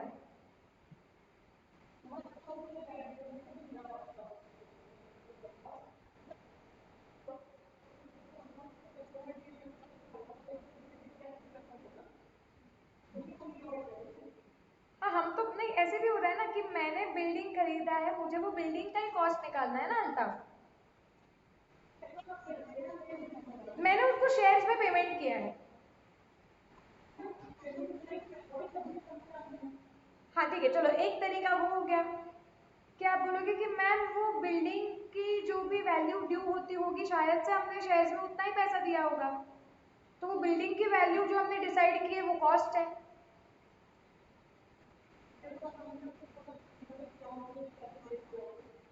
क्या? सिंपल टर्म्स में आप एकदम बिजनेस लॉजिक सोचो। मैंने बिल्डिंग खरीदी, बदले में क्या क्या दिया है? शेयर्स। सो इन शॉर्ट वो शेयर्स की जो भी फेयर वैल्यू होगी, that is the value of that building. Yes, वो शेयर्स की वैल्यू जितनी भी है वो बिल्डिंग की वैल्यू है। ये समझना है लॉजिक हमें।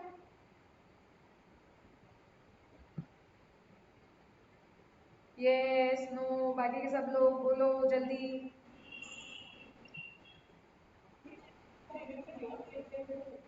फेस वैल्यू वर्ड नहीं यूज कर रही हूं मैं कौन सा वर्ड यूज कर रही हूँ? हाँ मैंने नहीं यूज किया फेस वैल्यू, मैं यूज कर रही हूँ वर्ड फेयर वैल्यू।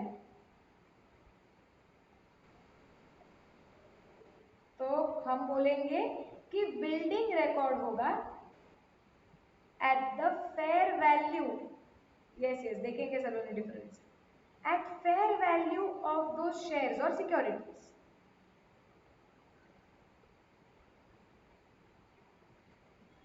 अब आप सोचोगे कि मैम ये तो भाई कुछ नया वर्ड है, हमको पता नहीं है कि ये फेयर वैल्यू का मतलब क्या होता है। तो हम पहले फेयर वैल्यू का मतलब देखते हैं, फिर इधर आएंगे। और डोंट वरी, मुझे पता है हम बहुत सारी नई चीजें देख रहे हैं, लेकिन जब क्लास खत्म होगा या एक प्रॉपर लॉजिकल पॉइंट में मैं सारी चीजें स्टार्टिंग से एंड तक रिवाइज करवा के दूंगी, और तब वो एकदम क्लियर हो जाएगी। So don't worry. Fair value पे आ जाओ भाई, ये फेयर वैल्यू है क्या? सो फेयर वैल्यू के डेफिनेशन को मैं चार टुकड़े में डिवाइड करती हूँ। Fair value is the value at which an asset can be exchanged or a liability can be settled. Okay?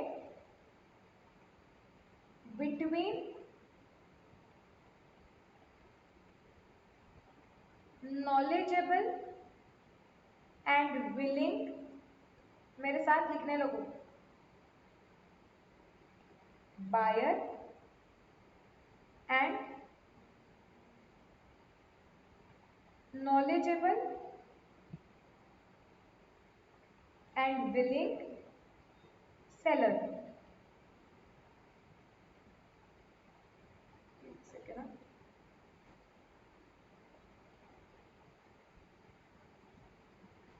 in an arm's length transaction.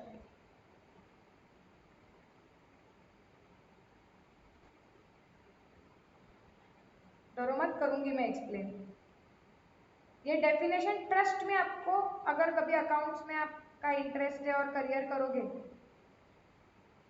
तो इतने बार पढ़ोगे ये फेयर वैल्यू का डेफिनेशन, उसकी कोई हद नहीं है अभी।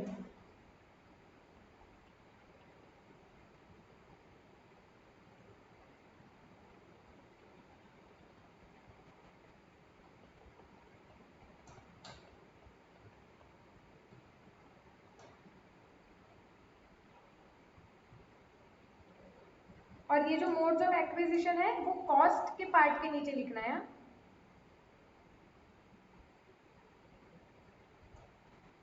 दिस इज अनदर पार्ट जो कॉस्ट के नीचे हम लिख रहे हैं।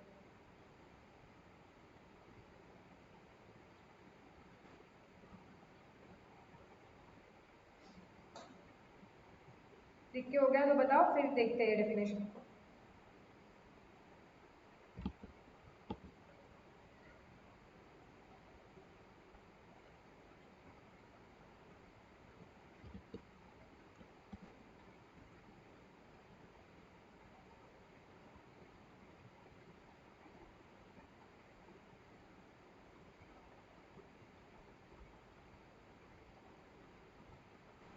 हाँ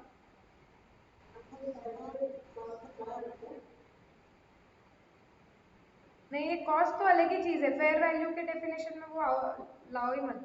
रुको एक काम करती हूँ मैं, ये ना मैं निकाल देती हूँ।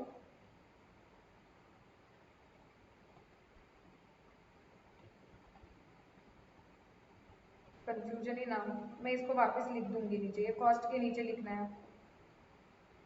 और वो वाला कॉस्ट वर्ड भी निकाल देती हूँ।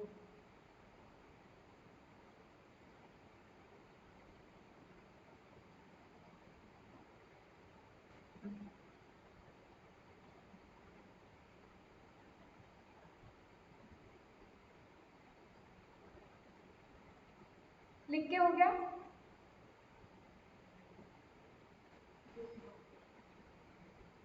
राइट, अब देखते हैं इसका मतलब क्या है। हम क्या बोलते हैं, fair value is that value, वो value, okay, at which an asset can be exchanged. Liability का पार्ट अभी हम नहीं देखेंगे, ओके, एसेट का समझ जाएगा तो लायबिलिटी का भी समझेगा। और इन्वेस्टमेंट चैप्टर में हम एसेट पे फोकस कर रहे हैं, तो पहले उसको समझते हैं। ठीक है, तो फेयर वैल्यू का मतलब होता है ऐसी वैल्यू जिस पे एक एसेट एक्सचेंज हो सकती है, okay, at which an asset can be exchanged, okay, लेकिन किन में, between a knowledgeable and willing buyer and a knowledgeable and willing seller. So basically जब एसेट को एक्सचेंज करना है तो मतलब एक बायर होगा एक सेलर होगा। इनमें ये एसेट, अब ये एसेट ले लो, सपोज ये मशीनरी है, ये बायर है और ये सेलर है। ठीक है, इसका एरो उल्टा कर दूं क्या मैं?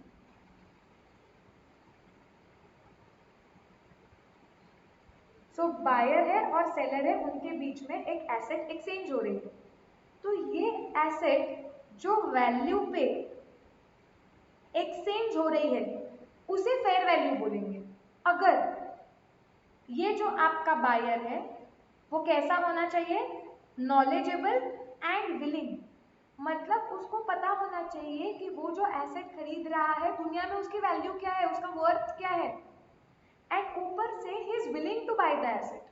वो बायर ऐसा होना चाहिए कि जिसको आप वो प्रोडक्ट की, मार्केट्स की, प्राइजेस की वैल्यू पता है, नॉलेजेबल है वो, एंड प्लस वो ऐसा इंसान है जिसको सच में वो एसेट खरीदने में interest, is willing to buy that asset. And the transaction is happening between buyer and seller, जिसका सेलर भी नॉलेजेबल एंड विलिंग होना चाहिए।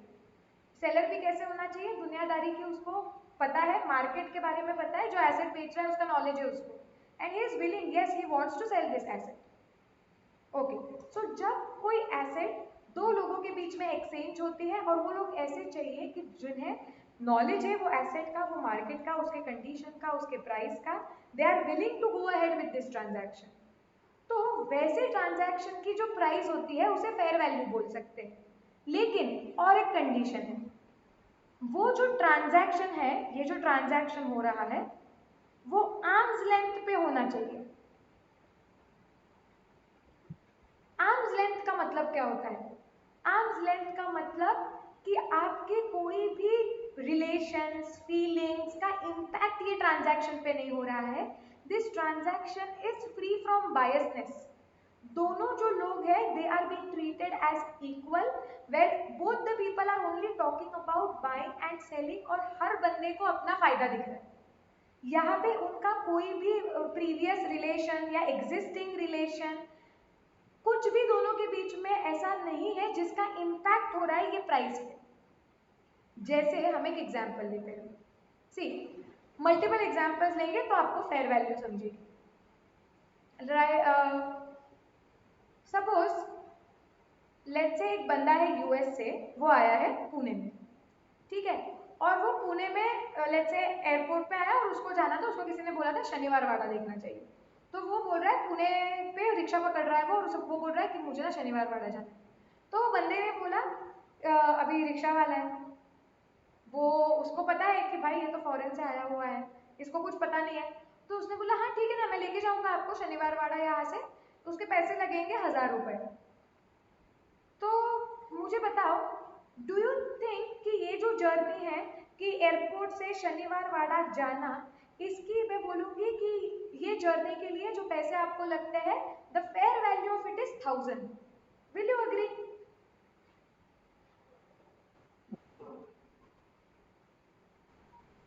नो? ओके, अब जो लोग पुणे के बाहर के हैं या फिर जो भी जब भी रिकॉर्डिंग वगैरह भी देखेंगे, तो उस केस में Pune station and Shaniwar Wada is not that far, it is okay, मतलब बहुत डिफरेंस डिस्टेंस नहीं है कि 1000 रुपए ले। हाँ, भाई हम रिक्शा की बात कर रहे हैं ना, तो भी 1000 रुपए जस्टिफाइबल है क्या? क्या हम बोल सकते हैं कि this is the fair value of that transaction which is happening? No. And why? Because the buyer here is not knowledgeable, though is willing, लेकिन उसको पता ही नहीं है। तो ये एक प्रॉब्लम आता है, that is not the fair value of that thing. ये तो एक अजीब सा ट्रांजैक्शन हो गया, जहाँ पे बायर नॉलेजेबल ही नहीं है, उसे फेयर वैल्यू नहीं बोल सकते हैं हम।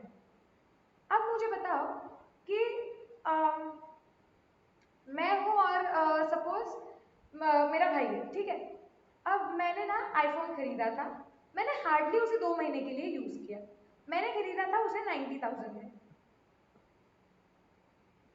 विच इज, और वो 2 मंथ्स यूज्ड है, और मुझे कुछ जमा नहीं, मैंने बोला यार मुझे ये बेच देना है।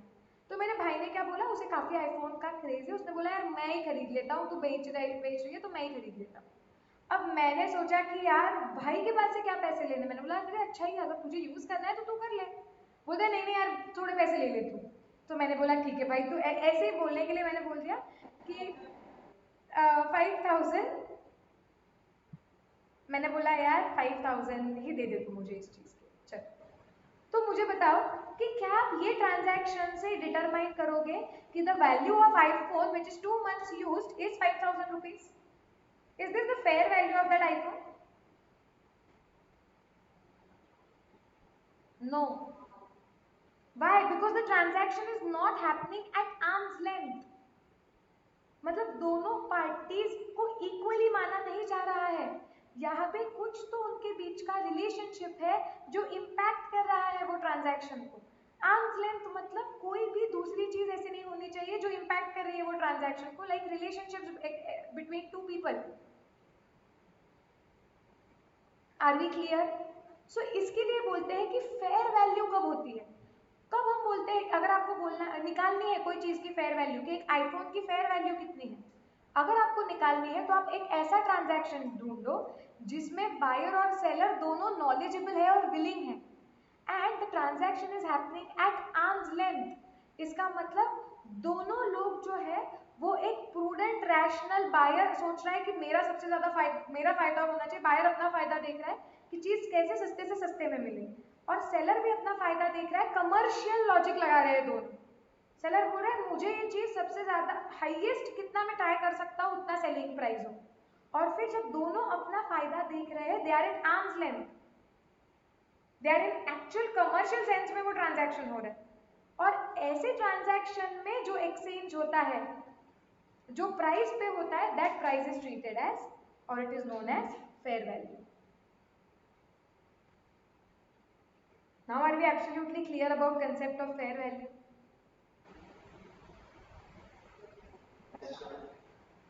यस? ओके, सो ये था हमारा फेयर वैल्यू का मुद्दा। अब हम आते हैं जहां पे हमने ये चालू किया था, कि ये कहाँ पे लग रहा था भाई हमें। तो हम ये कॉस्ट के नीचे देख रहे थे कि कॉस्ट अलग अलग सिचुएशंस में कॉस्ट कैसे कैलकुलेट करते हैं। सो हम क्या देख रहे थे, calculation of cost in different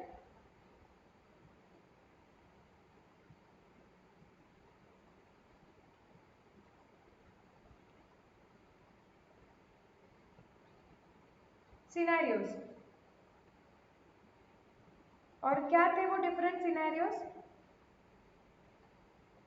mode of acquisition हम देख रहे थे और उसमें कॉस्ट क्या होगा हम देख रहे थे। तो हमने देखा कि अगर आप कोई इन्वेस्टमेंट खरीद रहे हो और आपका मोड ऑफ एक्विजिशन है कैश या बैंक थ्रू, तो हमारी कॉस्ट एकदम क्लियर है, simple purchase price plus acquisition cost. लेकिन हमारा mode of acquisition, how am I purchasing that asset, it is by way of giving in exchange shares or securities।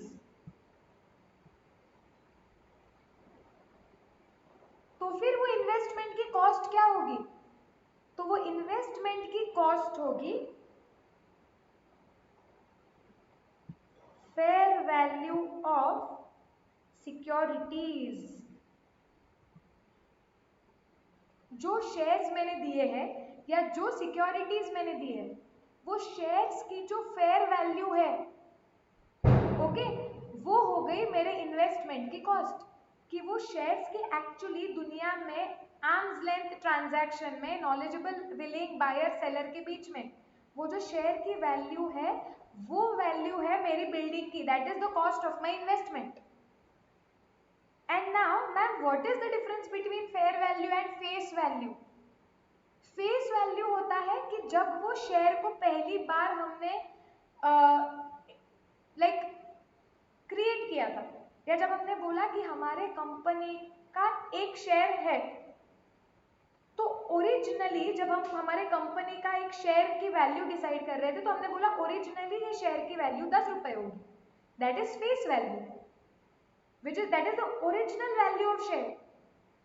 जब हम company का memorandum बनाते हैं तब हम लिखते हैं कि हमारा जो कैपिटल है वो इतने इतने टुकड़ों में डिवाइड होगा और हर एक टुकड़े की आज के टाइम में फेस वैल्यू है 10 रुपए। लेकिन वो कंपनी के एक टुकड़े की वैल्यू, जैसे जैसे कंपनी ग्रो होती है, बिजनेस बढ़ता है, कंपनी आगे बिजनेस करती है, वैसे वो कंपनी की वैल्यू, कंपनी के एक शेयर की वैल्यू चेंज होती जाती है। ओके, सो फेस वैल्यू होती है कि जब ओरिजिनली हम कंपनी के एक शेयर की वैल्यू डिसाइड कर रहे थे तो उसकी फेस वैल्यू कितनी थी, its original value face value is 10 but its value over the period of time changes. So are we clear कि फेस वैल्यू क्यों नहीं आती है, क्योंकि आज जो हम शेयर्स दे रहे हैं वो बिल्डिंग में हम क्या बोल रहे हैं कि हमने बिल्डिंग खरीदी और बदले में शेयर्स दिए और हमें निकालना है कि भाई ये बिल्डिंग की कॉस्ट कितनी है। तो ये बिल्डिंग की कॉस्ट है जितने वैल्यू के हमने शेयर्स दिए, और वैल्यू मतलब उसकी फेस वैल्यू देख के क्या मतलब है, उसकी फेस वैल्यू तो होगी कि जब उन्हें इंट्रोड्यूस किया गया था तो वो शेयर्स की वैल्यू क्या है। भाई आज वो शेयर की वैल्यू कुछ भी हो सकती है। जैसे एक एग्जांपल ले लो, एमआरएफ ले लो, वो एमआरएफ की एक शेयर की फेस वैल्यू 10 या 100 होगी मैक्सिमम। आज वो एमआरएफ का एक शेयर 70,000, 80,000, 90,000 के रेंज में घूमता है। वो देखना है तो तुरंत पता चल जाएगा कितने का है, सी डाल के देख लो। एमआरएफ शेयर 89,700 देखो, और अगर हम इसकी फेस वैल्यू देखें ना,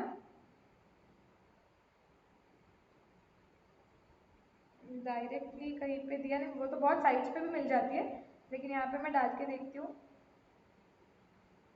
फेस वैल्यू।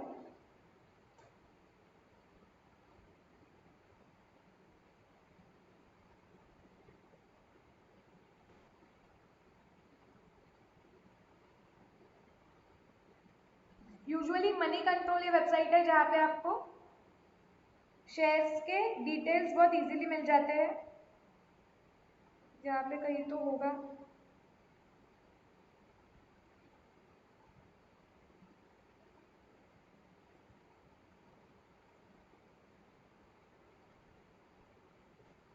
अभी ढूंढ लो यार, कहीं तो मिल जाएगा यहाँ पे पक्का ही। कर लेना सर्च। देखो यहाँ पे शेयर होल्डिंग में कुछ दिखेगा, टोटल नंबर। हाँ देखो, अबाउट द कंपनी है ये तो। Usually you find it on this website, but इतना सारी इंफॉर्मेशन होती है ना, तो वहाँ पे ढूंढना थोड़ा डिफिकल्ट हो जाता है। देख लेना, आपको पक्का कहीं तो मिल जाएगा ऐसे ही कोई वेबसाइट पे। बट 10 रुपीज़ होगी या 100 रुपीज़ होगी। बट आप सोचो, अगर मैं बिल्डिंग खरीदती हूँ और उसके बदले में एक MRF का शेयर देती हूँ, मुझे क्या निकालना है कि वो बिल्डिंग की कॉस्ट कितनी है। तो आप क्या बोलोगे, वो बिल्डिंग की कॉस्ट कितनी है, 10 रुपए बोलोगे क्या उसकी फेस वैल्यू, या उसकी वैल्यू आज के टाइम्स में कितनी है, 90,000 अराउंड। तो आप क्या बोलेंगे, बिल्डिंग की वैल्यू कितनी है, 90,000। So that is why face value कभी भी नहीं देखते इस केस में। हम क्या देखते हैं कि जब भी आप कोई इन्वेस्टमेंट खरीदते हो और खरीदते वक्त बदले में आप देते हो शेयर्स या सिक्योरिटीज, ओके, तो वो इन्वेस्टमेंट की कॉस्ट कैसे कैलकुलेट करेंगे, it will be the fair value of दो शेयर्स या securities. Are we absolutely clear about this?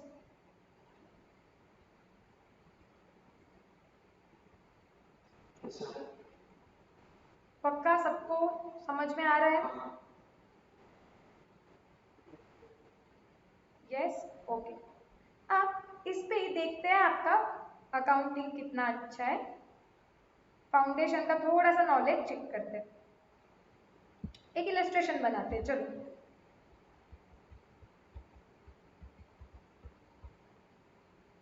So there is this Sunrise Limited.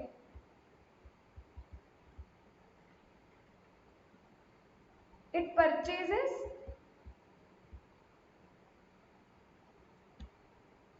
a building and in exchange it gives its shares, okay, या full stop ले लेते हैं यहाँ पे। इन exchange it gives its shares, ठीक है। The shares of Sunrise limited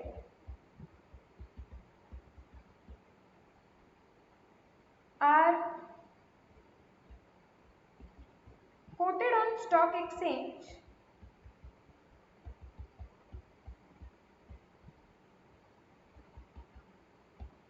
at ₹1,000 each.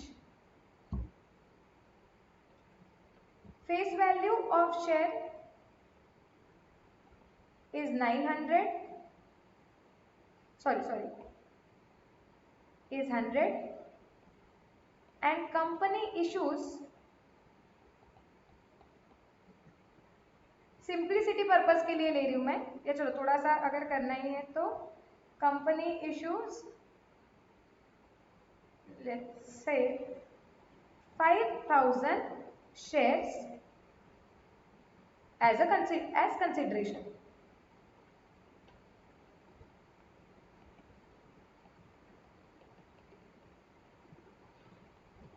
Past journal entries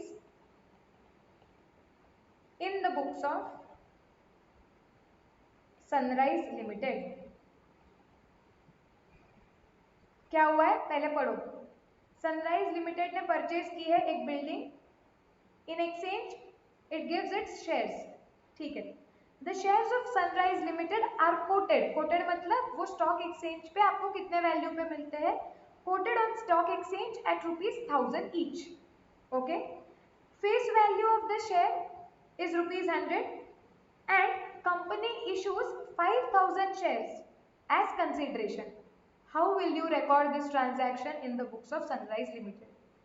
फटाफट journal entries notebook में मारो और मुझे बताओ।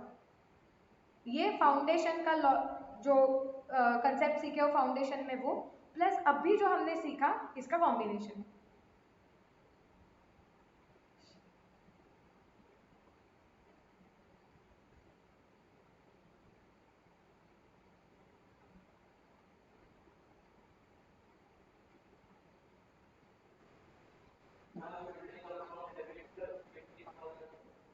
एक सेकेंड। हाँ, मोहम्मद बोल रहा है मैम एंट्री आएगी building account debit 50,000। Okay. To share capital account कितना? 50,000।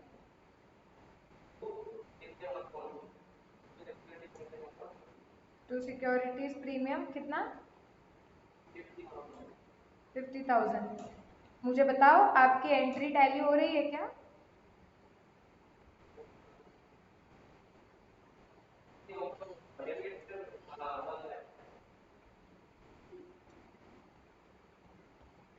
डेबिट में 1 लाख। ये ऑप्शन 1 है। या तो आप इससे अग्री करो या मुझे नया सॉल्यूशन दो।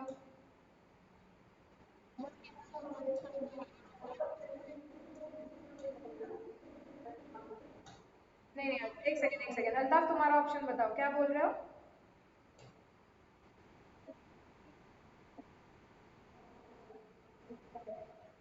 Okay, so building account debit to जिससे भी खरीद रहे हैं, सो लेट्स से जब कोई भी वेंडर ले लेते, ठीक है? कितना? 5 लाख। ओके।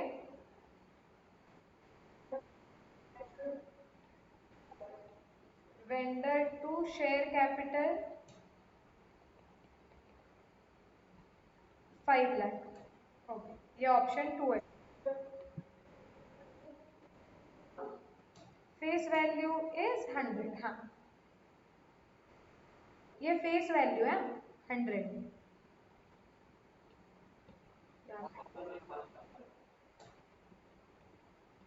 ओके, मोहम्मद क्या बोल रहा है, कहाँ पे? बिल्डिंग अकाउंट को 5 लाख आएगा, फिर एंट्री कैसे टैली होगी? अच्छा, मतलब ये 5 लाख आएगा क्या? अरे एंट्री नहीं।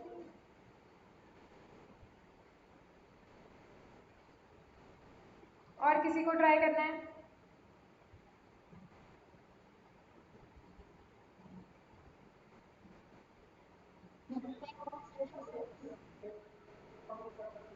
क्या?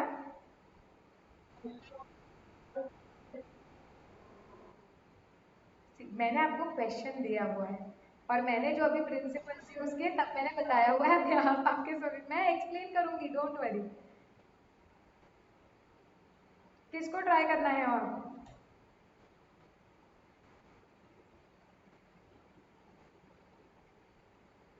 चलो मैं सॉल्व करती हूँ इसे।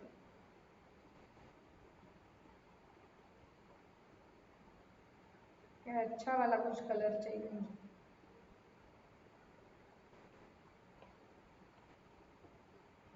सी, मुझे इतना पता है कि बिल्डिंग मिली हुई है मुझे, सो बिल्डिंग अकाउंट डेबिट। ओके, अभी ये चैप्टर में अभी हम जो देख रहे थे उसके लिए तो सबसे पहले ये करंट इन्वेस्ट मतलब ये हम कॉस्ट का सोच रहे हैं कि कॉस्ट कैसे निकालना है, तो बाकी चीजें अभी थोड़ा इग्नोर करो। सो बिजनेस बिल्डिंग अकाउंट डेबिट, इसकी कॉस्ट कैसे निकाली जाएगी? हमने क्या सीखा है कि अगर आप कोई इन्वेस्टमेंट खरीद रहे हो और बदले में आप दे रहे हो सिक्योरिटीज, तो वो सिक्योरिटीज की जो फेयर वैल्यू है वो ये बिल्डिंग की कॉस्ट है। बराबर कि अगर आपने बिल्डिंग खरीदी और आपने बदले में आपके शेयर्स दिए, तो आपके शेयर्स की जो फेयर वैल्यू है मतलब वो बिल्डिंग की वैल्यू है। यस और नो?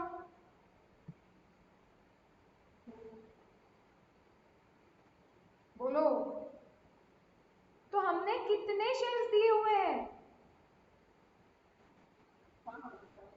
5,000। एक शेयर की फेयर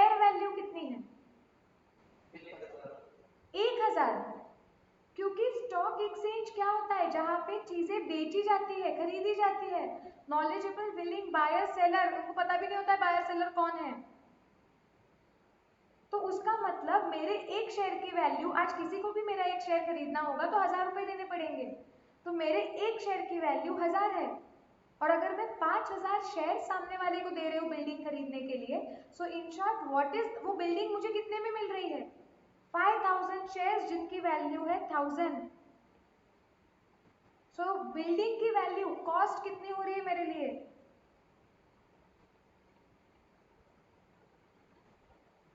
यस और नो? 5000 इंटू 1000। ये समझा इधर तक?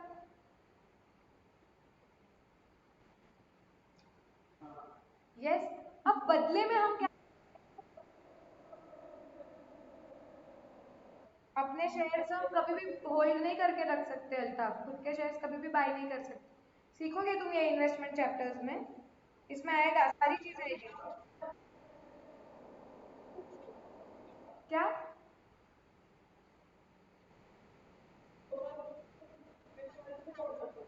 हाँ ना, तो फिर मैं बिल्डिंग ले रिकॉर्ड कर रही हूँ, मैं नया ही शेयर इशू कर रही हूँ, लेकिन मैं पहले क्या लिख रही हूँ, इशू करके मुझे बिल्डिंग आ रही है, तो मैं बोल रही हूँ बिल्डिंग की वैल्यू कितनी है। सो बिल्डिंग की वैल्यू है, मैंने 5000 शेयर दिए हैं, हर एक शेयर की वैल्यू 1000 है। इन शॉर्ट बिल्डिंग की वैल्यू 50 लाख है।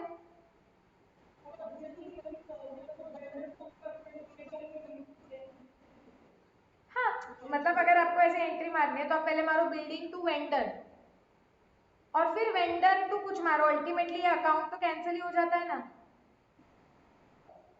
तो हाँ, दिखेगा ना अभी कैसे रिकॉर्ड होगा। सो बिल्डिंग की वैल्यू तो 50 लाख होगी, बिल्डिंग की वैल्यू 50 लाख है, ये सबको अग्री हो रहा है क्या? यस। अब अब हम बदले में क्या दे रहे हैं? शेयर्स। अब शेयर्स वाला चैप्टर याद करो, जब भी हम शेयर्स इशू करते हैं तो शेयर दिए मतलब शेयर कैपिटल आया, सो आएगा to share capital account. Capital account हमेशा फेस वैल्यू पे दिखता है, यस और नो? हाँ, तो आपका शेयर कैपिटल दिखेगा 5000 shares into 100,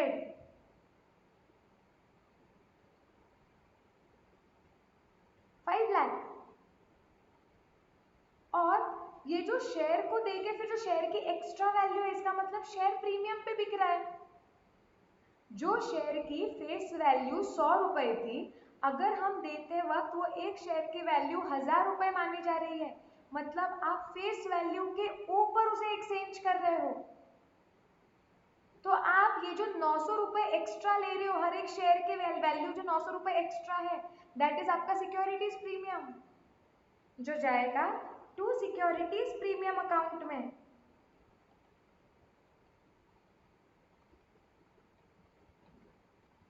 5000 into 900, 9 5 45, and this is the correct entry.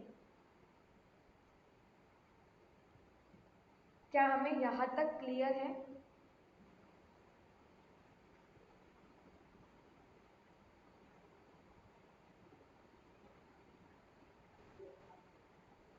ये सब लोग बताओ, एब्सोल्युटली क्लियर?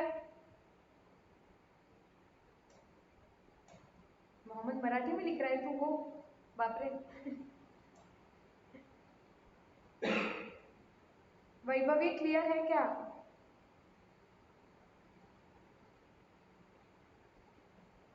यस।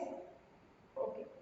मुझे आज कुछ और आप पे बर्डन नहीं डालना है, मुझे पता है पहला ही दिन है और मैं काफी डेंजर चीजें ली है, तो होगा, मतलब इसकी आदत हो जाएगी, डोंट वरी। एक बार ना भी शांति से जितना भी पढ़ा है वो रिवाइज करते हैं, फिर आगे कल कंटिन्यू करेंगे, ठीक है? बहुत सारी न्यू चीजें एक साथ सीखोगे ना, तो मतलब पागल हो जाओगे तुम लोग, पहला ही दिन है और आ जाते हैं। नोटबुक सामने रखो, आई होप जो भी चार्ट्स बनाने थे और एग्जाम्पल्स आपने लिखे हुए हैं, ये मैंडेटरी है लिखना। खत्म नहीं कर रही हूँ, रुको 1 मिनट, रिवाइज करते हैं पहले फिर जाओ। 10 मिनट में रिवीजन कर लेते हैं, चलो। सो बेसिकली हमने क्या देखा ये चैप्टर में? सबसे पहले ये चैप्टर में हम देखने वाले हैं कि जो बंदा इन्वेस्टमेंट करता है उसके बुक्स में अकाउंटिंग कैसे होता है इन्वेस्टमेंट का, वो हम चेक करने वाले हैं। ओके, अभी हम देखेंगे कि इन्वेस्टमेंट का मतलब क्या होता है। तो हमने देखा investment is an asset which is held by an enterprise either for earning income by way of interest, dividend और रेंटल, और for the purpose of capital appreciation, और it can be for any other benefit, जैसे Tata Motors वाला example. Okay, जब भी कोई organisation investment करती है, it can be broadly classified into 2 categories, which is current investments and long term investments. So which investments are called as current investments? So investments basically जिनका nature ही होता है that which are readily realizable and which the organization intends, okay, to hold those investments for a period of less than or equal to 12 months from the date of acquisition. जिस दिन खरीदी है उससे अगर 12 महीने या 12 महीने से कम पीरियड तक आपका इरादा है उसे होल्ड करने का, तो वो करंट इन्वेस्टमेंट होगी। So if an investment is not a current investment, then it is long term investment. Then we were talking about current investment. Current investment is initially recognized in the books. पहली बार वो books में record की जाती है cost पे। Now what is the meaning of cost? Cost basically simply means purchase price plus it includes acquisition costs like what? Fees, duty, जैसे stamp duty, brokerage, etc. Okay. Now the problem is in certain special scenarios how to calculate cost can be confusing. जैसे let's take example.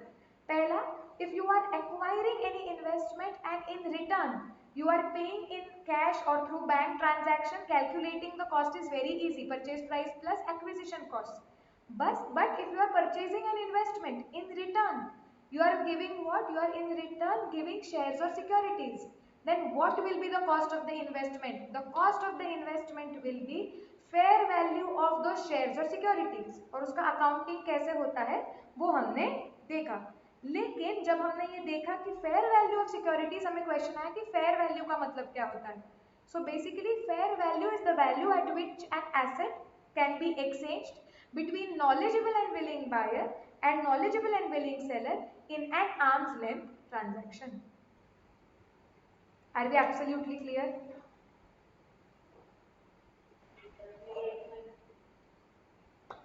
Okay. चलो, सो काफी heavy हो जाएगा अभी, तो यहाँ पे स्टॉप करते हैं हम। ठीक है, 1 सेकंड में रिकॉर्डिंग भी ऑन कर देती हूँ।